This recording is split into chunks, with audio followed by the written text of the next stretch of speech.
Gateway to the World, C1 Workbook by Kate Pickering. Unit 1. Reading. Nothing's going to get in my way.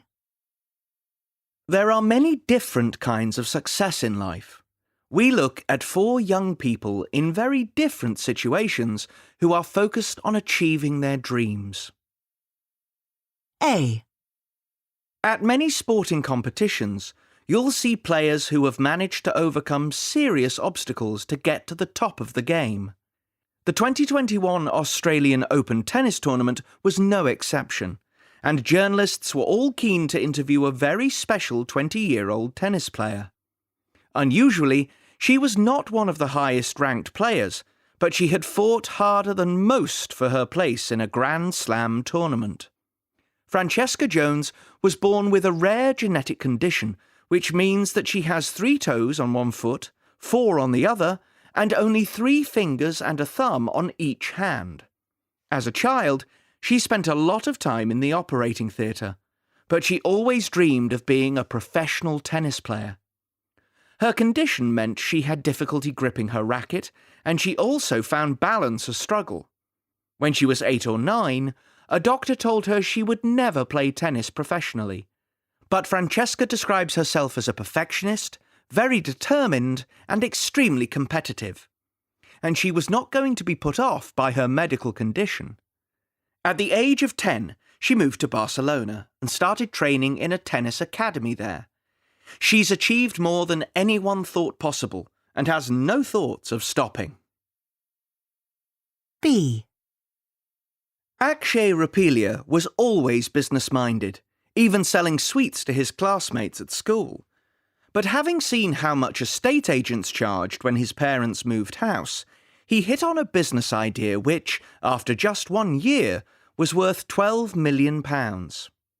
While still at school, he developed an app which later developed into Doorsteps, a house sales website which has been described as the Uber of the property world.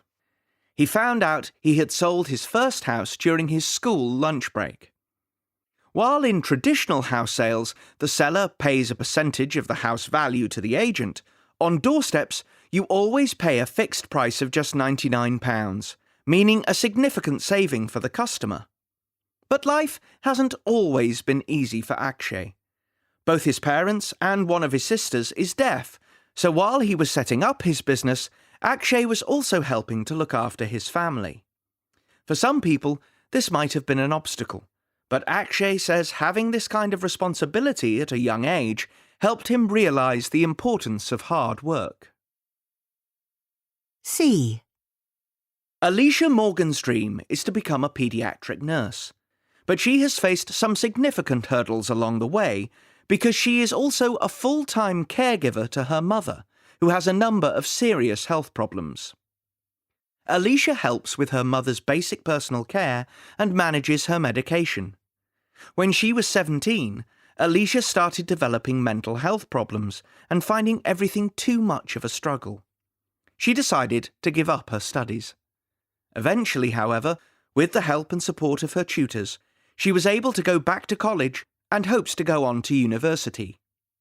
Alicia was aware that many other young people were also facing difficult situations, so she decided to set up a youth club for 11 to 25-year-olds to support teenage carers and other young people in challenging situations. In recognition of all her hard work and accomplishments, she was recently awarded an Inspire Young Adult Award. D. Like many teens, Nkosazana Niathi is a football fan, so visiting the home of Real Madrid was a dream come true for the 17-year-old from Zimbabwe. But Nkosazana was in Madrid for a very different reason, as a delegate at COP25, the United Nations Framework Convention on Climate Change. Appointed a UNICEF Youth Climate Advocate in 2020, he has been an environmental activist since the age of 10, when he joined his school's environmental club and started making videos to document soil erosion caused by heat waves and floods near his home in Victoria Falls. He went on to help build a machine that creates biogas, which now powers the kitchens at his old primary school and is an advocate for solar energy. As a co-founder of Fridays for Future in Zimbabwe, he encourages national and world leaders to involve young people in planning policies and actions. Nkoselati remarks, "I was never good at sports, but I am a good public speaker." Unit 1. Developing vocabulary and listening. Exercises 4 and 5. Good morning, everybody. As part of our series of talks entitled Future Outlooks, I'm delighted to welcome Dr. Keris Wolfe to speak to us today. Dr. Wolfe is a psychologist and life coach, and the subject of her talk this morning is life plans, why you need one. Dr. Wolfe.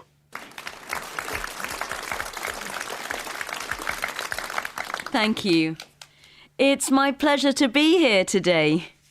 Looking out at all you young people about to embark on your adult lives, the timing could not be better for this talk. We're going to start this morning by defining what exactly a life plan is. Put simply, a life plan is like a roadmap. It starts from where you are now, it sets a destination, and it traces the route to get there. It's an invaluable way to reflect on your priorities and then plan how you can move towards your goals.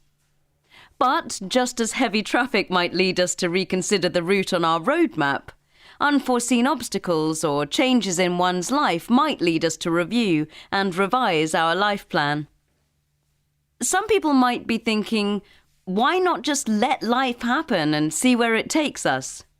The trouble is, there's a fine line between that and inertia, not doing anything at all. In order to turn your dreams into accomplishments, you need to act. Making a plan means you have a greater chance of success by miles than if you just leave everything to chance. And this is definitely what I recommend to clients of mine who want to feel more in control of their lives.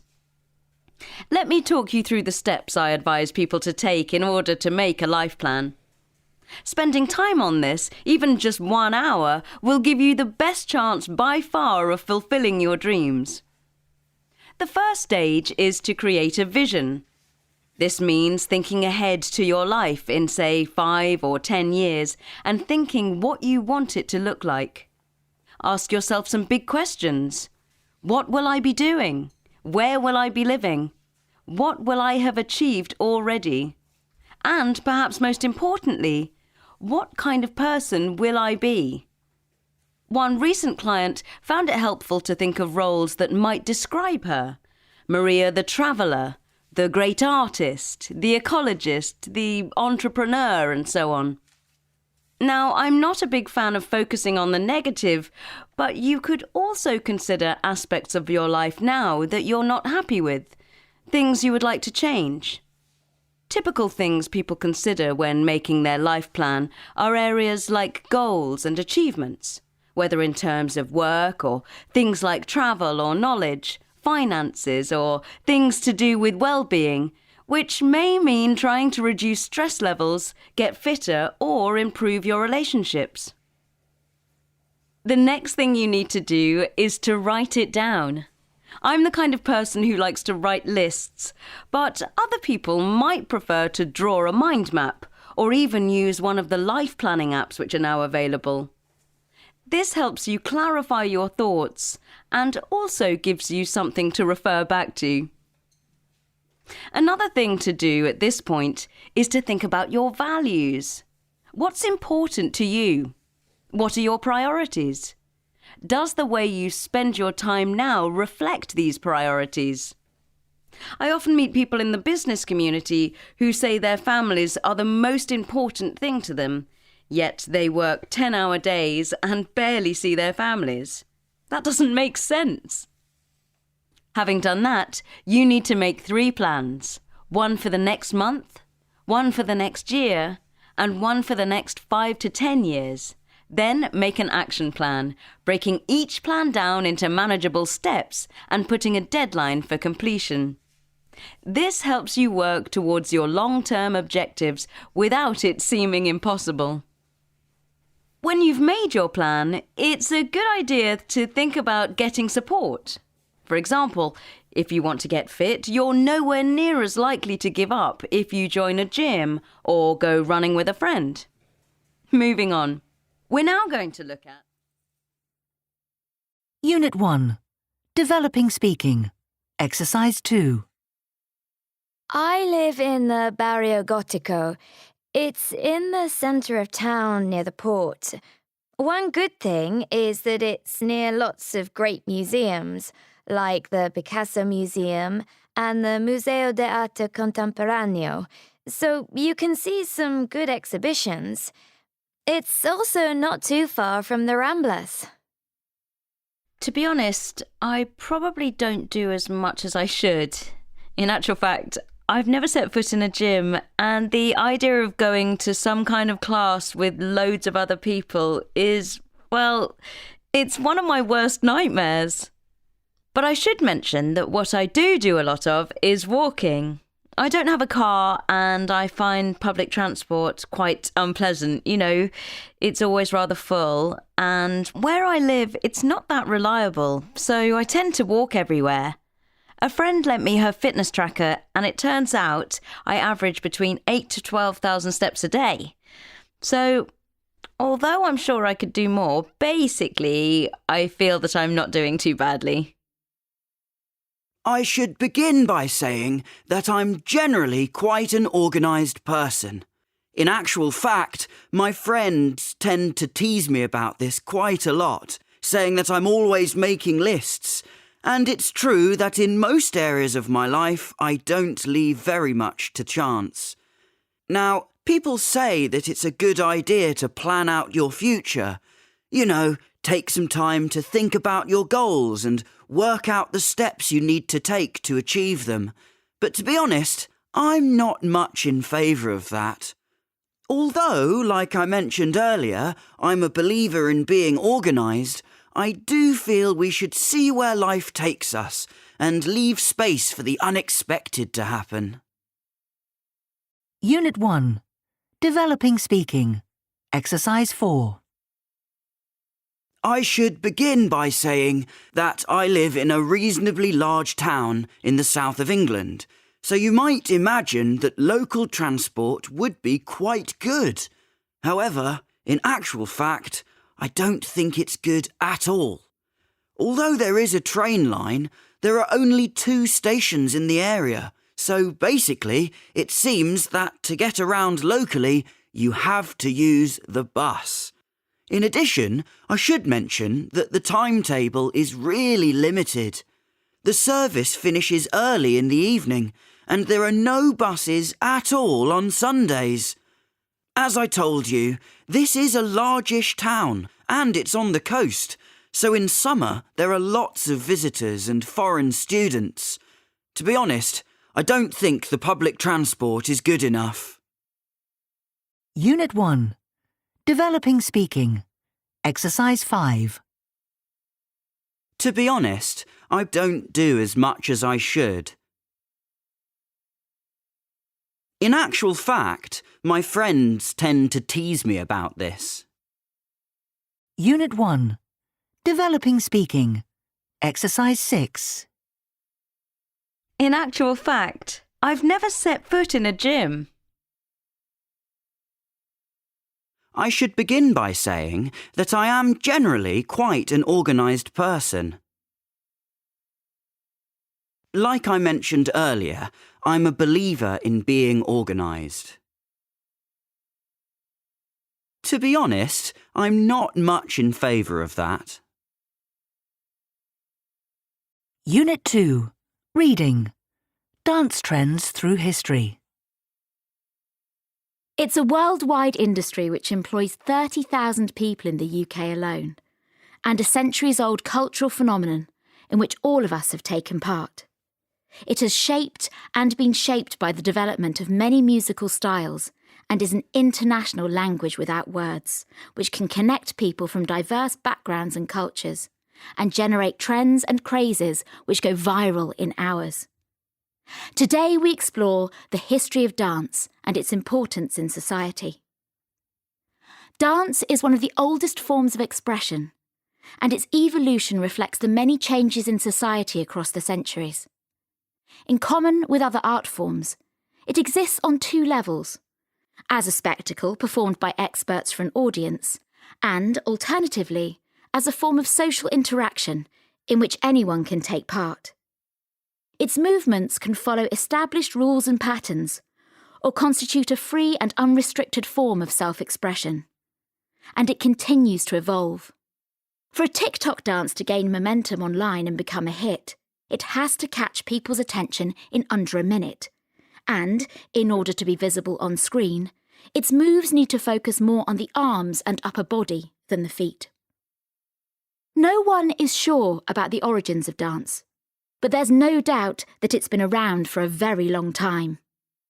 Experts agree that dance predates written language, and it is likely to have formed an important part of ceremonies in ancient Egypt, Greece, and China. It is also thought to have played a significant role in the transmission of cultural history. For many centuries, dance evolved independently in individual areas, and there are still strong local dance traditions, such as folk dancing, or highly developed but ultimately regional forms like flamenco. However, once people started migrating in search of new opportunities, this also prompted encounters between the dance traditions of different parts of the world and the development of new hybrid forms. Each period in history has seen the development of new dance trends, which reflect the times and the society which produced them. For example, though the origins of the waltz go back to the 1700s, it came to popularity in the 19th century, in the Victorian era. This was a period when great emphasis was placed on moral values, with strict divisions between the sexes. It was thought improper for men and women to dance together, so people used to dance at arm's length. Some authorities even tried to ban the dance until Queen Victoria herself became a fan and it became more acceptable, evolving into the waltz style still seen today. Some dance traditions have their roots in Africa and crossed the Atlantic during the terrible years of the slave trade. One dance thought to have African origins is the tango, the technically complex and highly dramatic dance now associated with Argentina. It was initially performed in the neighbourhoods of Buenos Aires in the 1860s, but its popularity soared from the 1920s after it was featured in shows and films. Hip-hop, which has in turn given rise to many of the dance styles of recent years, caught on alongside rap on the streets of New York in the 1970s as a form of expression of African American and Puerto Rican youth culture. Dance forms such as breakdancing still have a huge fan base, with people mesmerised by the skill and level of physical fitness required to do it well. In fact, as of 2024, it is even an Olympic Games event. As well as TikTok showing fans filming themselves, other screens continue to reflect the ongoing popularity of dance. TV programmes like America's Best Dance Crew showcase new talent, but it's not all about the latest moves. A decade or so ago, ballroom dancing, of the formalised discipline including such dances as the foxtrot and the quickstep, was very much a niche interest, often for older generations. Who would have thought that a reality show in which celebrities were paired with and coached by professional dancers would prove to be such a massive success? Yet, Britain's Strictly Come Dancing, America's Dancing with the Stars, and dozens of international equivalents have proved to be an absolute TV hit of recent years. Ballroom dancing is back in fashion, and there has been a dramatic increase in the number of people taking it up. So, whether you're into street dance, a fan of the ballet, or prefer to follow the latest TikTok craze, there is a dance style to suit everyone. So go on. Make some history and have a dance. Unit 2. Developing Vocabulary and Listening. Exercises 3 and 4.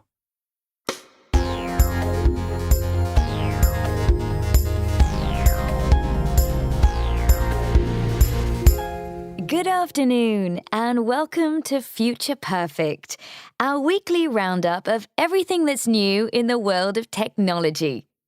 To celebrate the fact that this is London Fashion Week, today we're going to be looking at what's new in the wonderful world of wearables. With me is blogger and science journalist Karim Medwani, who's here to talk about some of the latest tech developments. Thank you, Amelia. So, Karim, what's on your radar right now? Well, I think first and foremost there's going to be a change in how we see clothing. For several thousand years, wearing clothes was principally about protecting us from the elements, stopping us from getting wet and regulating our temperature, despite extreme weather conditions. Okay, but clothes became more than just that. What about fashion? Absolutely. Clothes changed from being merely functional to becoming decorative as well. A way of indicating visually who we are, enabling us to either fit in or stand out from the crowd. Right. So you said we're going to see a shift in how we see clothing. Is this to do with new fabrics? Up to a point it is, yes. I mean, manufacturers are constantly inventing more sophisticated materials, and some designers are incorporating materials from other contexts to make truly remarkable clothes. For example... Well, British brothers Nick and Steve Tidball, whose clothing company Volleyback used more than 11 kilometres of copper to produce their full metal jacket, which is resistant to bacteria and viruses. They also created a t-shirt made of plants and algae, which will decompose in just 12 weeks. Amazing! Karim, you also said before that there was going to be a change in how we see clothing.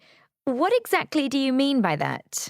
I think the next big thing is going to be a swing back to the functional, or rather the discovery of a new sort of functionality in clothing, with a whole new generation of smart clothing. Smart clothing? Yes. For a few years now, wearables have been all the rage. You know, smartwatches and fitness trackers and so on have really caught on. But with smart clothing, technology is integrated into the design and production of the actual item of clothing. So, you can, say, answer your phone by simply tapping the sleeve of your jacket. Okay. Can you give us some more examples? Absolutely. How about smart yoga pants? I'm sorry? So these special yoga trousers include sensors which can create images of how the user is moving and then send information to help correct their position. There are other items which will help you improve your sports technique, like special fitness socks which track your workout, noticing how your foot lands when running and giving you feedback. Right. So is it all about improving performance? Not at all. For example, there is also a range of sports underclothing which will reflect the heat your body generates and turn it into infrared light, which improves muscle recovery. Now, Amelia, I know you're a big fan of the beach, so I found something I think will be right up your street. I can't wait to hear this. French company Neviano has designed some very special swimwear. Don't tell me. It's going to help me win an Olympic medal. No, in fact, this bikini will do something much more useful than that. It contains a special UV detector that measures the sun's rays and will alert you when it's time to apply more sunscreen. Now that is useful. It would stop me getting burnt again. Certainly would. But before we move on, there's one more thing I would like to look at, and that's therapy clothing. Now, we've all seen people with exoskeletons in science fiction films. Well, this is a similar kind of principle, but applied to helping people recover from injury. So, something a physiotherapist would use? Yes, it could be something a patient would wear in the gym to help them relearn to walk, for example. Okay, but that's not really clothing as such. No, but there are also special suits you can wear under your clothes. The company Seismic produces powered clothing, which reacts to the body's movements and helps provide a kind of synthetic muscular power to help the user with daily activities like standing, sitting and walking. It's a kind of fusion of clothing and robotics that can really change a person's life.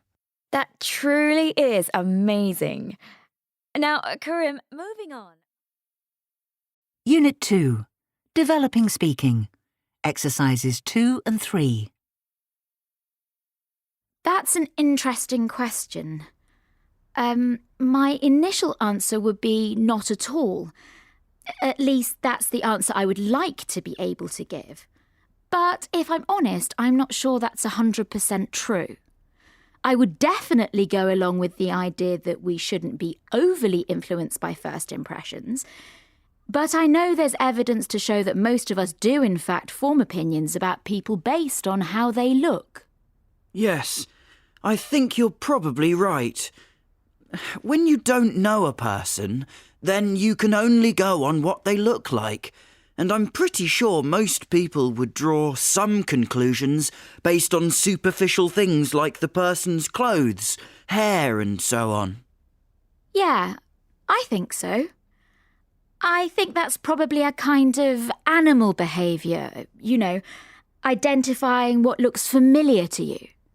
But I don't think we're just talking about first impressions here. I think it's more that it's important if a person is up to date in general, rather than just how they look. So, imagine you meet someone and they have no idea about the latest bands, or haven't watched the series that everyone's talking about. Would that matter to you? Perhaps to some extent it would. I think it would be difficult not to be able to have conversations with them about those things. A lot of what I talk about with my friends on a day-to-day basis is about current things like music, games, series and so on. So it would definitely feel a bit limiting not to be able to talk about stuff like that. This is only anecdotal, but I have this friend who's a bit unusual. I mean, he's obsessed with the 1950s. He listens to jazz and he only watches black and white films. And he simply doesn't care about what everybody else is into. It's just not important to him. And it doesn't bother you that he's not more stylish? Now, there's the thing. Henry is very stylish, but not in the same way as other people. He's not modern or up-to-date, but he's definitely got style. OK. So would you say then that it's not important to you? That it doesn't change your opinion if a person is stylish or not? I think I do admire style, but for me that's not the same as being up-to-date, I guess. Unit 2. Developing Speaking. Exercises 6 and 7. Assumptions. Conclusions. Demonstrably. Impressions. Influenced. Statement. Unit 2. Developing Speaking. Exercise 8. As far as I'm concerned, style is definitely something you're born with. You've either got it or you haven't. I also think it has a lot to do with the environment you grow up in and the influences you're exposed to as a child. Unit 3. Reading. Black History Month. Black History Month is an annual celebration of black people and their achievements. It's a chance to reflect on history and the people who shaped and changed the past, as well as to celebrate black leaders and recognise their accomplishments and central role in world history. Black History Month has its roots in Chicago during the summer of 1915. A graduate of the University of Chicago, Carter G. Woodson, travelled there from Washington, D.C., to attend a national exhibition to commemorate the 50th anniversary of emancipation. Many African Americans had made the journey from all across the country to see the exhibition, which charted the progress of African Americans since the abolition of slavery and a queue of thousands formed outside. Woodson realised that this subject had been ignored and neglected in American schools and the wider academic world, and decided to do something about it in a bid to bring greater attention to African American history.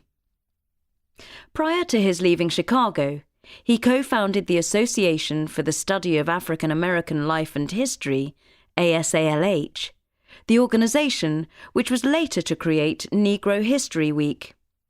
Woodson decided that the celebration would take place each year in February. It is thought that Woodson chose this month because it included the birthdays of two great Americans who had played a significant role in shaping black history.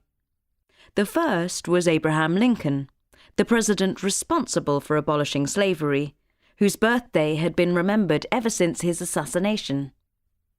The other was Frederick Douglass, an escaped slave who had been a prominent activist and social reformer. By choosing February, it is believed that Woodson wanted to build on existing traditions commemorating black history. By the late 1960s, due in part to the civil rights movement, Negro History Week had evolved into a month-long celebration at many American universities.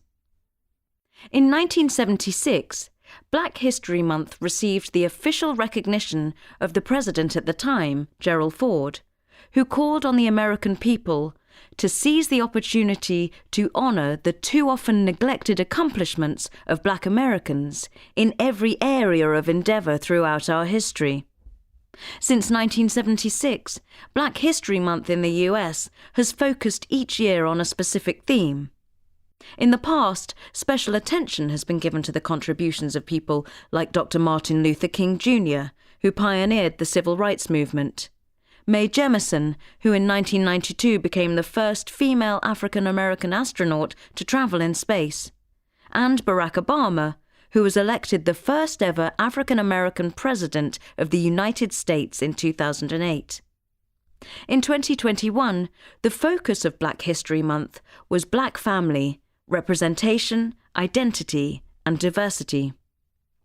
But Black History Month is not only celebrated in the United States. Several other countries around the world, such as Britain, Canada, Germany, and the Netherlands, also celebrate Black history. In Canada, as in the United States, it is celebrated in February. But in some European countries, it is celebrated in October. In Britain, Black History Month was launched in the 1980s to combat racism in society and draw attention to the history that is often conspicuous by its absence on the school curriculum. Additionally, it celebrates the contributions of people of African and Caribbean descent who have migrated to the UK over many generations and have shaped society in Britain today. Celebrations of Black History Month in Britain typically include special events, live performances, and TV programmes.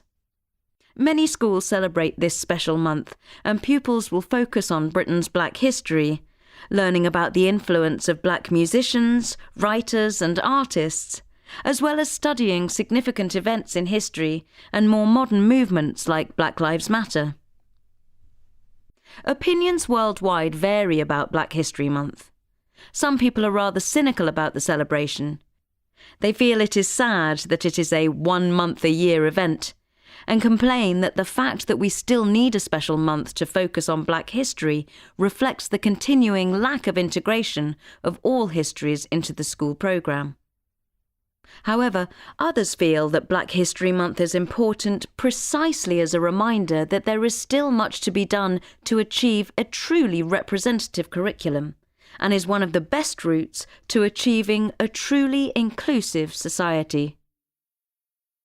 Unit 3. Developing Vocabulary and Listening. Exercises 4 and 5. Speaker 1. The object I've chosen to speak about is, it's about 2,500 years old. I think it's incredibly beautiful because it's got this rich, dark background, and then painted on top are these beautiful red Greek figures. There are small handles on either side, which perhaps give a clue to what it was for, though it's difficult to see. Things back then sometimes looked like objects we have now, but they turn out to have had a different function. Anyway, I look at this woman. Maybe she's the same age as me now, and okay, she lived in another time and place, but I see myself in her shoes. Speaker 2. If you look at this, it's really difficult to know what it was used for. It looks like two ordinary round stones, one bigger than the other. If you look closely, you can see that the bottom part of this one is smooth, and the top of the bigger one is smooth too, so someone must have rubbed them together. That's in fact what it was for, to grind grain and make flour. If you look at ancient Egyptian paintings, they show people doing that, and that's how we can identify what this is. It's about 6,000 years old. What really fascinates me is to think that something like this has survived so long. Speaker 3. So, I'm really fascinated with this period of history. We're talking about around 870 AD, and that's why this appealed to me. King Alfred was actually the first king to put his head on coins, and this dates from that time. As you can see, it's a lovely oval gold object with beautiful coloured glass inside. This glass shows a picture of a man. Another thing you need to know about King Alfred was that he was interested in education, and if you look closely, you can see the man has got really big round eyes. And that's probably to show the importance of reading, because this jewel was something people used to use as a pointer to help them follow a text. Speaker 4. At first glance, this looks like a normal old jewellery box, but if you open it up, you'll see that there are lots of compartments, and these were, in fact, for putting pens in. I have to say that I don't think it's a very pretty box, but what's interesting about this box is who it belonged to. It was Florence Nightingale's, the nurse who looked after wounded and sick soldiers in the 19th century. So she would spend her days looking after her patients, and in the evening, perhaps to get away from things, she would go to her room and compose letters to people back home, to her family, but also to newspapers, to inform them about what was going on. Speaker 5. Well, first, let me say that these things date from Roman times, and this one was found here in England. There were no gladiators here, and the Romans didn't go around fighting all the time. So, what did they do? That's where this comes in. They probably spent a lot of time using things like this to keep themselves amused.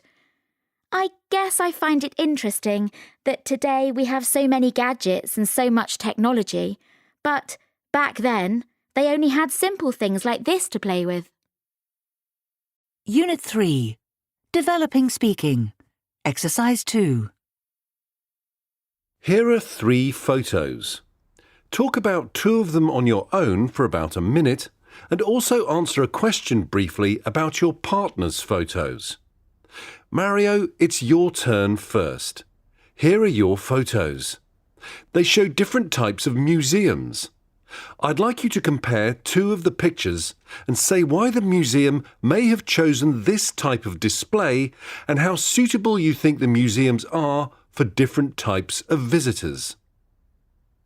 While the 3 photos all show us images of museums, they don't actually have a lot in common, as the style of museum in each case is quite different. I'm going to focus on the photograph of the more classic museum and the photograph which shows a young child directly interacting with some kind of display.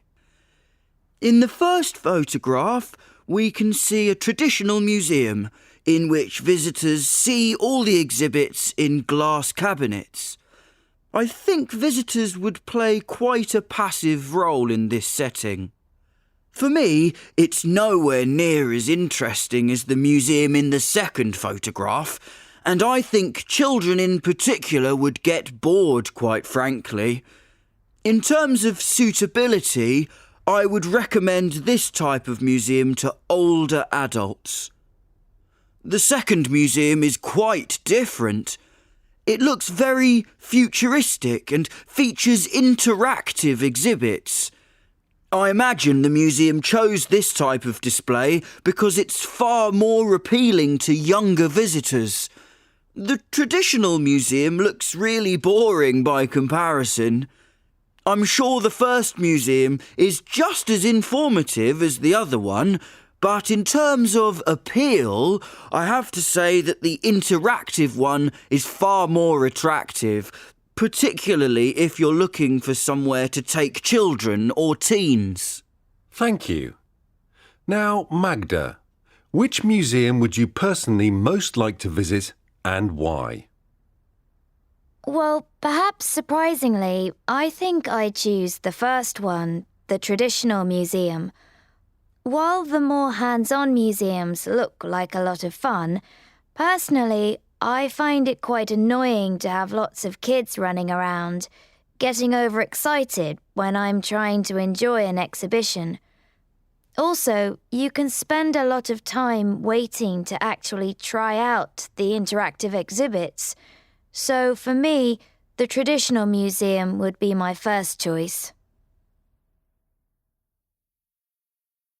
Unit 3. Developing Speaking. Exercise 4. While the three photos all show us images of museums, they don't actually have a lot in common, as the style of museum in each case is quite different. I'm going to focus on the photograph of the more classic museum and the photograph which shows a young child directly interacting with some kind of display. In the first photograph, we can see a traditional museum in which visitors see all the exhibits in glass cabinets. I think visitors would play quite a passive role in this setting. For me, it's nowhere near as interesting as the museum in the second photograph, and I think children in particular would get bored, quite frankly. In terms of suitability, I would recommend this type of museum to older adults. The second museum is quite different. It looks very futuristic and features interactive exhibits.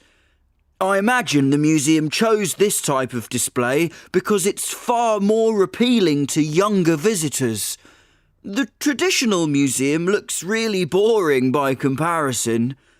I'm sure the first museum is just as informative as the other one, but in terms of appeal, I have to say that the interactive one is far more attractive, particularly if you're looking for somewhere to take children or teens. Unit 3. Developing Speaking. Exercise 5. It's far more appealing. It's just as informative as the other one. It looks really boring by comparison. There are several points of similarity between them. Unit 4. Reading. Forecasting the future. 4 people whose jobs involve predicting the future tell us about their work. A.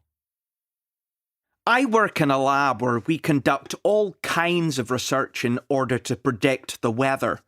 This includes longer-term shifts in the climate, as well as what is likely to happen in the next few years, and how that will impact on things like agriculture. It's not so much about what the weather is going to be tomorrow. We're looking at bigger trends. We collect and process a tremendous amount of data, probably 10,000 times as much as we worked with just 20 years ago.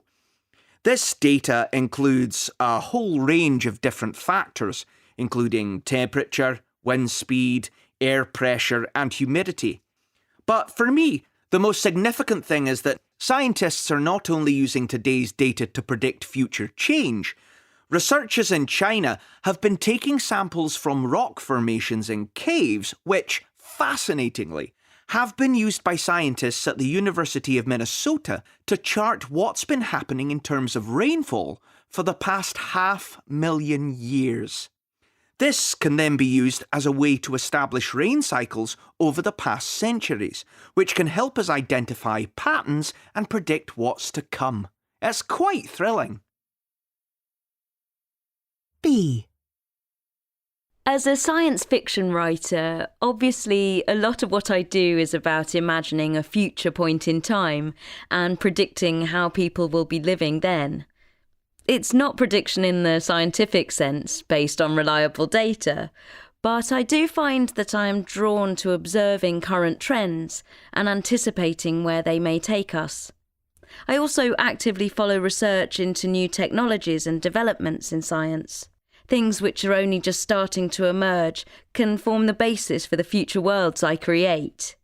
There are two other things that inform my predictions. The first is looking back at big movements in history, things like the Industrial Revolution or the World Wars, in order to see how they reshaped society, and then trying to apply that to ongoing trends. The other thing is identifying people's current fears. In my view, a lot of people like reading about dystopian futures precisely because they focus on the things that are worrying us now, such as artificial intelligence and the very real potential for conflict between humans and robots. C. Medical predictions take place on two different levels. At a macro level, you can look at global trends. A clear example would be the coronavirus pandemic. When it first started in 2020, governments were desperate for predictions about how long it would last and how serious it would get. Obviously, these were essential to inform their decisions about things like introducing restrictive measures and investing in everything from masks and protective equipment to pre-buying vaccines before they had even been invented. On a smaller scale, we try to predict the likely outcome for a patient of a particular type of medication or course of treatment. To do this, we need to take account of a wide range of factors, from family history to all types of signs and symptoms. Here, we've seen that the predictive skills of humans and AI can really complement each other. Looking ahead, I'm hopeful that combining these skills is the optimum way to provide us with the best quality predictions and ultimately the best outcomes for patients. D. I work for an agency specialising in super forecasting. We are hired by companies, governments, and international organisations to make reliable predictions about all sorts of future trends. We might be looking at what is likely to happen in politics, or things like the impact that artificial intelligence is going to have on the labour market, how many jobs it will replace, what will happen to society as a result, and so on. Super forecasters come from all kinds of backgrounds.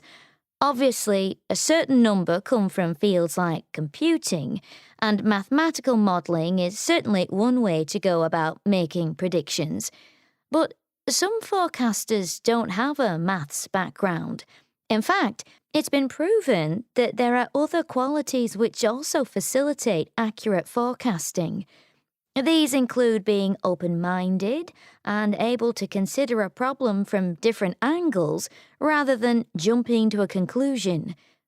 It's important for me to limit my thoughts about the future to proven facts and to avoid any personal bias I may have. My findings need to be based on fact, not opinion. Unit 4. Developing vocabulary and listening. Exercises 3 and 4.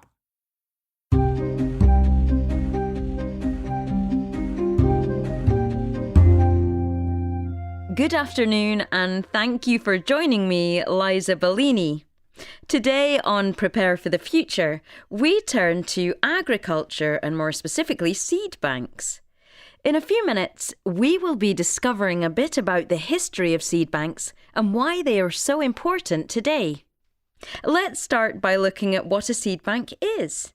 Our reporter, Jeremy Craig, joins me now from Sussex. Jeremy. Good afternoon, Liza. I'm in the heart of rural Sussex, about 2 hours from London. I'm standing in a large glass-walled building, and on the other side of the glass, I can see scientists wearing protective clothing working busily.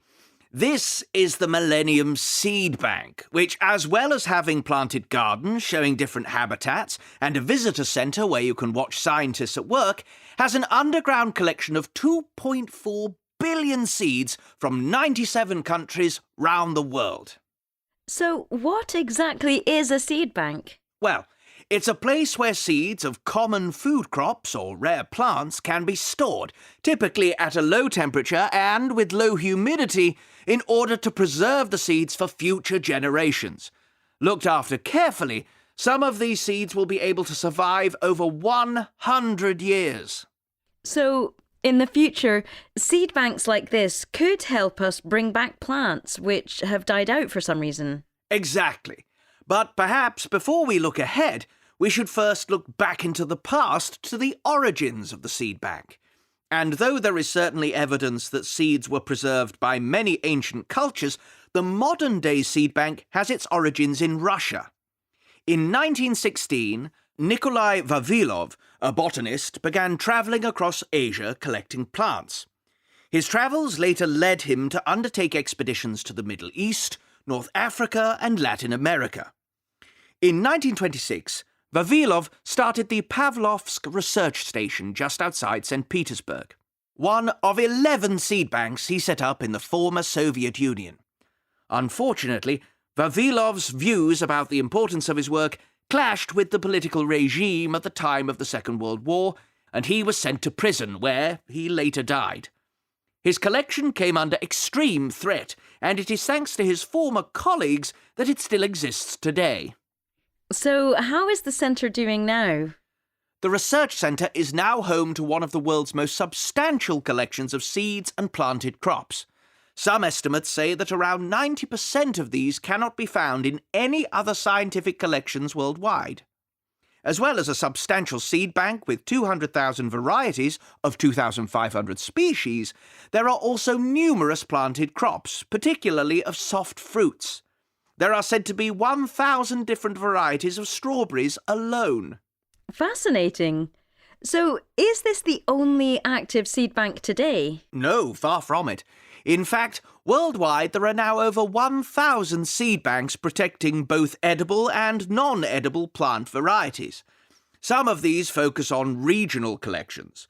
One example is the Australian Seed Bank Partnership, comprising a group of 14 different state and non-governmental organisations. So far, the ASBP has managed to store 1/3 of Australia's plants in seed banks and is currently engaged in a 1,000 species project. By the time it's complete, they will have collected and stored seeds from the most threatened species from all over Australia. Others, like the Millennium Seed Bank, are working to facilitate the collaborative development of global collections. Just as you should always back up your computer files in case of future problems, so it's also important to back up the world's collections of seeds. One place where this is happening is the Svalbard Global Seed Vault on the Norwegian island of Spitsbergen. Situated just 800 miles from the North Pole, Svalbard holds backup seeds for many of the world's collections, and the building has been especially designed to maintain the seeds at an optimum temperature and humidity, even in the event of a power cut or melting of the ice caps. So, why is protecting seeds so important? Well, Liza, there are two main reasons. For one thing, according to the Millennium Ecosystem Assessment, somewhere between 60 and 100,000 plant species are currently under threat of extinction due to environmental factors like climate change and loss of habitat. And if we don't save the seeds, these species will simply disappear. The other issue is food. The world's rising population is leading to an increasing demand for food. But aside from that, the worrying fact remains that of all the plant species in the world, we actually eat very few. In fact, half of all the calories consumed in the world come from just 3 plants: wheat, corn, and rice. This means that a genetic mutation or an attack by insects or fungus on one of these species could wipe out the world's food supply in a relatively short space of time, which is a very important reason for preserving healthy seeds as a backup, to help us begin again in the event of future disaster. I see. Well, we're now going to... Unit 4. Developing Speaking. Exercises 2 and 3. Now, I'd like you to talk about something together for about 2 minutes. Here are some different considerations and a question for you to discuss. First, you have some time to look at the task. Thanks. OK. When you're ready, please start your discussion. So, what's your take on smart houses? I guess that's when lights and appliances come on automatically, or your fridge reorders food as you use it. To be honest, that's not something I've ever thought about before. And it's not something I see happening very much anytime soon. Maybe in the future? You'd be surprised. There are already houses like that, and I'm sure we're only going to see more. Well, maybe you're right. Now, the need for energy efficiency, I think, is something that is already changing our homes and is bound to become more important with climate change and the need for sustainability. Yes, I'd agree with you there. People are aware of the importance of insulation and installing solar panels and so on. And, as you say, we'll probably see even more changes in that area. Now, do you share my opinion on the increasing importance of security? I think that's something which is going to change a lot. Do you think so? I suppose that might be true. But in what way exactly? I think we can expect to see more crime, and so security will become more of a priority for homeowners. I see what you mean. OK. What about outdoor spaces? Let me consider this for a moment. I guess global warming will mean a rise in temperatures. So in cooler countries, people might be able to spend more time in their garden or on a patio. Yes, and with housing being so expensive, people can't afford to move to a bigger place. So the garden could become a kind of extra room, an additional living space outside as well as a place to relax. Yes, that's an interesting point. And what you said connects with the final point about multifunctional spaces. What do you understand about this? I think it's the idea that traditional divisions of bedroom, kitchen, living room and so on will not be so strict. For example, the kitchen has become more of a family room where kids can play while their parents cook. Right. And a lot of us study in a bedroom or work out in the hall, so I think we can expect this to happen more in the future. Thank you. Now you have about a minute to decide which room... Unit 4. Developing Speaking. Exercise 5. What's your take on that? Does that exist? Do you share my opinion? Am I right in thinking you live in a flat? How do you feel about it? Unit 4. Developing Speaking. Exercise 8. The idea of online learning used to seem very advanced, but when the pandemic struck, we all had to adapt very quickly. I definitely think online learning is here to stay now. What's your take on that? I would like to think that exams will be a thing of the past, but if I'm honest, I don't. I think the approach to evaluation will remain traditional, so for most teachers, that means exams. Do you share my opinion? I don't really know about this one. Are you convinced by the idea that employers value these types of skills, along with things like the ability to work in a team or being able to speak in public? Personalised learning makes a lot of sense, but I think it'll be a while until school or university classes are adapted to the needs and interests of the individual student. Frankly, I don't see this happening for a long, long time. In my opinion, the learning environment is important. I think some are more modern with up-to-date equipment and students sitting in groups and so on. I prefer that. But there are still a lot of old-style classrooms where the pupils sit in rows and work individually. What do you think? Unit 5. Reading. How to become a great public speaker. A. A skill for everyone.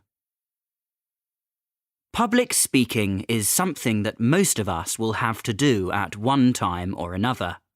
It's now increasingly common for students to present projects in an academic context, and of course, if you're planning to be active in the business world, presentations will be very much part of your day-to-day tasks, whether in an internal context, such as reporting the work of your team, or in representing your company, such as pitching a new idea to a potential client. But public speaking is not restricted to the academic or professional fields. You might be called upon to make a speech at a family celebration or to a team you play with.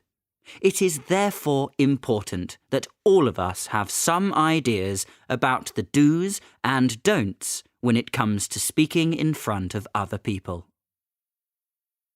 B. Be aware of who you're speaking to.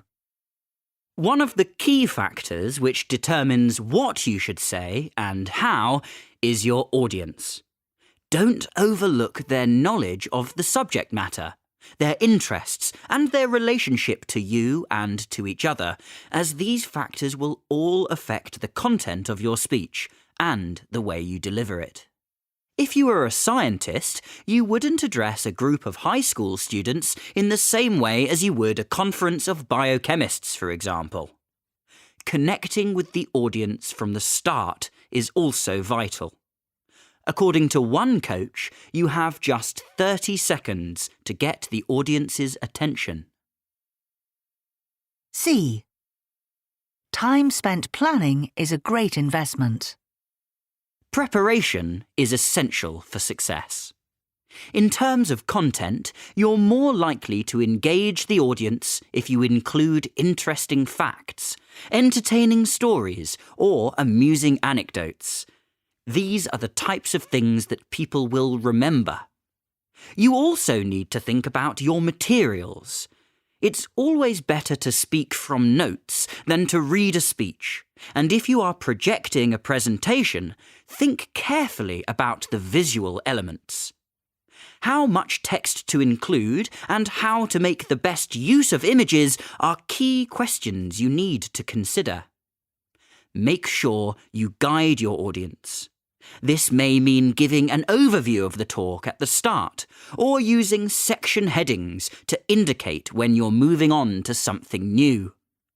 It's also important to recap and use repetition periodically in order to drive home your main points. You may find a summarising slide at the end to be particularly useful. D. Practice makes perfect. The more familiar you are with your talk, the more confident you will feel when you come to deliver it. Plan well in advance so that you have time for several run-throughs. Not only will this enable you to become less dependent on your notes and therefore more able to make eye contact with the audience, but you'll also become more aware of the best way to convey your meaning by identifying key words to stress and where to pause to give the audience time to digest content. It'll also help you have a better idea of timing, which is especially important if your talk needs to be a specific length. E. Take a good look at yourself. One of the best pieces of advice is to record yourself. This is really easy to do, using your mobile phone or webcam. This gives you a chance to look at yourself with a critical eye and is a fantastic way to see if you're mumbling or speaking clearly at an appropriate speed. Many of us are inclined to rush, but you're more likely to become aware of the need to slow down if you see it yourself than if someone tells you. Filming yourself also gives you a chance to take a close look at your body language. We are often unaware of gestures we make, or if our posture is appropriate. Though, admittedly, watching yourself on video might make you feel a little uncomfortable at first, it's surely far better to identify any areas for improvement yourself than to be unaware they even exist. It's also a good way to see if your chosen outfit looks suitable for the occasion. F. The best advice is to ignore advice. Now you've finished reading this article, I'm actually going to tell you to forget everything I've said. The most important thing is to be yourself. One public speaking coach actually implies that training is a bad idea, as she feels there's a danger that it can make people look artificial or become overly self-conscious. It's also true that most of us will revert to our natural tendencies, whatever advice we get. Perhaps the best thing to recognise is that in public speaking, as in so many other things, there is no one right method. With experience, all of us can find the way that works best for us and learn to speak with confidence. Unit 5. Developing vocabulary and listening. Exercises 3 and 4.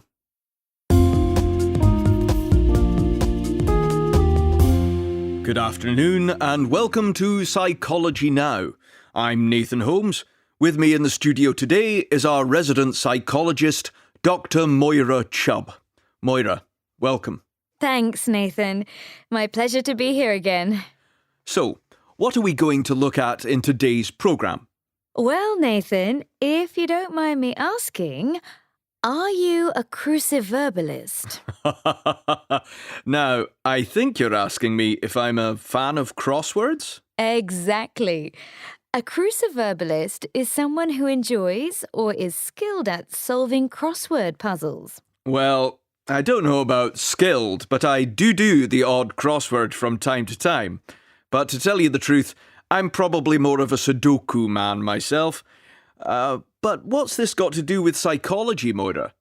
One of our listeners, Mr. Henry Booth of Leeds, wrote in to ask about the benefits of doing word puzzles. Right. I think I've read something about crosswords helping to prevent diseases like dementia. Well, I hate to say it, but I'm afraid it's not as clear as that. At one stage, people did think that there was a strong connection between doing crosswords and the slowing of symptoms, and some initial research studies did seem to imply a link. But in the last decade, those ideas have been largely discredited, and it's now thought that even if these types of games keep the brain active, they can do little to reverse conditions like dementia and Alzheimer's. OK, but do they have any positive effects? Oh, yes. In another study from 2014, there was some evidence to show that people who regularly did crosswords or who played games like Scrabble could improve their short-term memory and also their ability to integrate visual and verbal information. Now, supposing a person is having difficulty remembering the correct word to use in a given situation, then it's logical that playing a game which focuses on, say, remembering and using words is likely to be beneficial. It will activate the part of the brain where language is stored, help us retrieve the words we need, and prevent awkward breakdowns in communication. Before we go any further, perhaps we could go back in time. How long have word puzzles been around? Well, it's thought that as long ago as Roman times, people were entertained by word puzzles, and one example was found carved into a stone in the ruins of Pompeii. But the crossword puzzle is a much more recent invention. When did that come about? It's generally believed that the first crossword puzzle, or word cross puzzle, was designed by British journalist Arthur Wynne, and it was published in the New York World newspaper back in 1913. It wasn't the now traditional square shape, but in the form of a diamond. Crosswords became increasingly popular in the United States through the 1920s, but the Times newspaper in England, which now has one of the world's most famous crosswords, didn't publish its first until 1930. Oh, really? I've still never been able to complete a Times crossword. I find those cryptic clues far too complex. Yes, it's definitely true that it takes a certain kind of brain to solve a cryptic clue, as it requires a different way of thinking. In fact, the University of Buckingham conducted a study to try to pin down the qualities of people who are good at solving crosswords. Interesting. And what did they discover? Well, they tested 28 people who regularly did crosswords, some just for pleasure, and others who were winners of crossword competitions. They gave them 45 minutes to solve a puzzle and do tests of fluid intelligence. Fluid intelligence, what's that? It's the ability to think and reason abstractly and to solve problems. So was there a connection between fluid intelligence and the ability to solve crosswords? There certainly was. It seems that there is a direct correlation between the capacity to solve cryptic crossword clues and being logical and good at dealing with complex, abstract information. So, one final question. Is doing word puzzles good for us? Most definitely. Any activity that stimulates part of the brain is a good thing, but variety is also important. My belief is that even if we do a lot of one type of brain activity, it won't be as good for us as doing a selection of different things. And of course, if you push yourself, for example, trying to do a harder puzzle or giving yourself a time limit, that will increase the mental effort, which is good, as long as you're not actually getting stressed about it.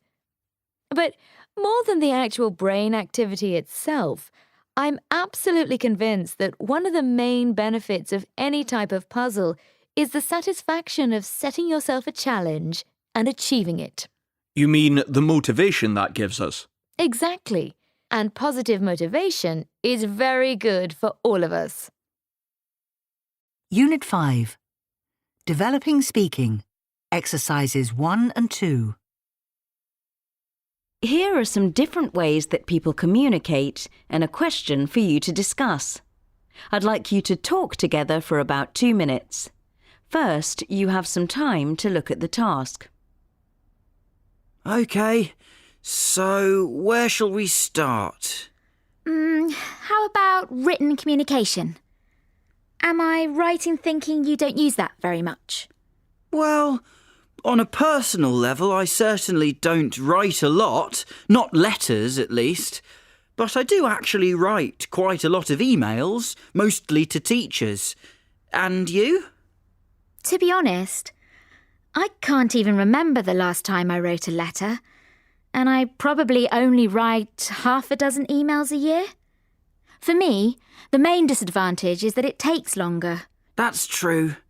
But for me, one advantage is that in a work context at least, it does provide a record of what's been said, which can sometimes be handy.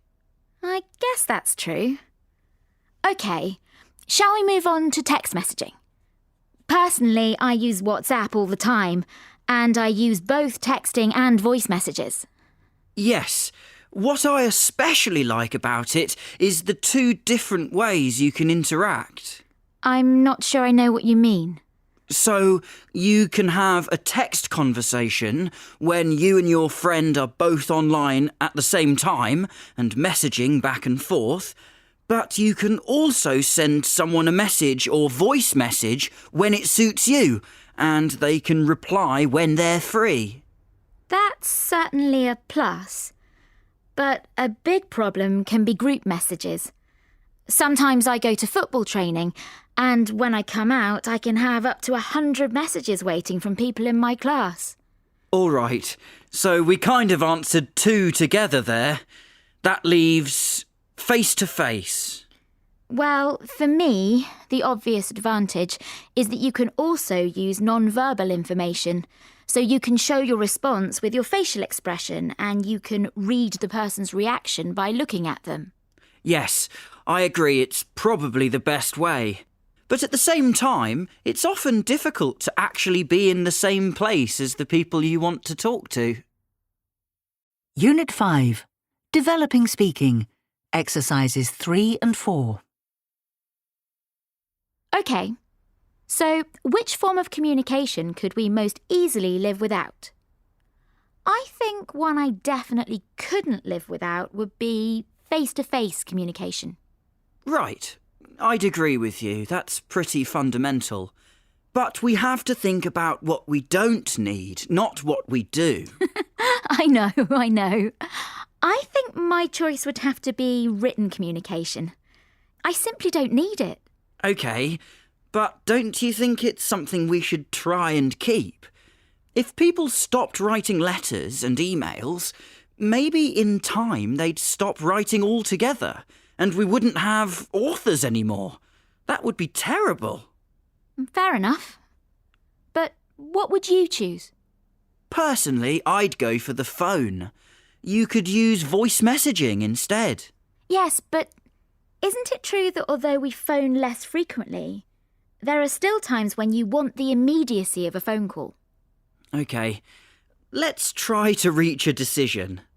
It seems like we both want to keep face-to-face and text and voice messaging. Right, so it's between writing and the phone. I'm gonna have to stick with written communication as the one I could most easily live without. Then let's agree to disagree. My choice would be the phone. Unit 5. Developing Speaking. Exercise 5. They tend to be... I guess that's true. Unit 5. Developing Speaking. Exercise 6. Isn't it true that... Can we come to an agreement now? I'm going to have to stick with... You want the immediacy. Unit 6. Reading. New experiences. Micro-exploring. The world is a very big place. Yet today, by spending just a few minutes in front of our computers, it's possible to organise travel to pretty much anywhere on the globe. For all its size, our planet has become extremely accessible, and the invasion of tourists into almost every environment is causing untold damage to some natural habitats. Even formerly remote locations are turning into popular destinations. According to one report, published in Business Insider, tourism to the Antarctic more than doubled between 2014 and 2019. But surely there's plenty of cultural heritage and beautiful scenery to see much closer to home. This is one of the concepts underlying micro-exploring. The idea that there is no need to travel a long way to discover something new, because there are often unexpected treasures to be discovered just a stone's throw from your front door. This was one of the discoveries made by thousands of people during the COVID-19 lockdowns. In many places, during the strictest restrictions, people were confined to their local district. In my city, we could only take exercise within a 1 kilometre radius of home. Along with many others, the first thing I did was download an app which traced my circle on a map, with my home in the centre. A circle with a 1 kilometre radius doesn't sound very big, but if you walk or run from home, go right round the circumference and back, you'll be doing just over 8 kilometres of exercise. However, once you set about exploring everything that's inside the circle, you'll be surprised at all the things you never knew were just around the corner. British map producers Ordnance Survey said users of their map app increased by 41% from April 2019 to April 2020, while sales of their custom-made maps, which people could order with a specific location in the centre, also increased notably. According to the Ordnance Survey website, customers commented how having a personalised custom-made map has helped them discover areas near them. Had it not been for the pandemic, people probably wouldn't know as much about their local area. Other ideas for urban micro-exploring include working out a running route that passes as many underground stations as possible, going for a walk where you flip a coin to decide whether to turn left or right, or going out to take photos on a theme, such as cool street art or interesting front doors. You might also like to try geocaching, a type of treasure hunt. Using a GPS, you find the location of a cache, normally a box containing a notebook and a few small toys or items of stationery. When you find it, you record your visit in the notebook, swap something you have brought for one of the items in the box, and later log your visit on the app. There are bound to be caches near you, you just never knew they were there. But what if you want to do some micro-exploring outside the city? Blogger Alistair Humphreys coined the expression micro-adventures.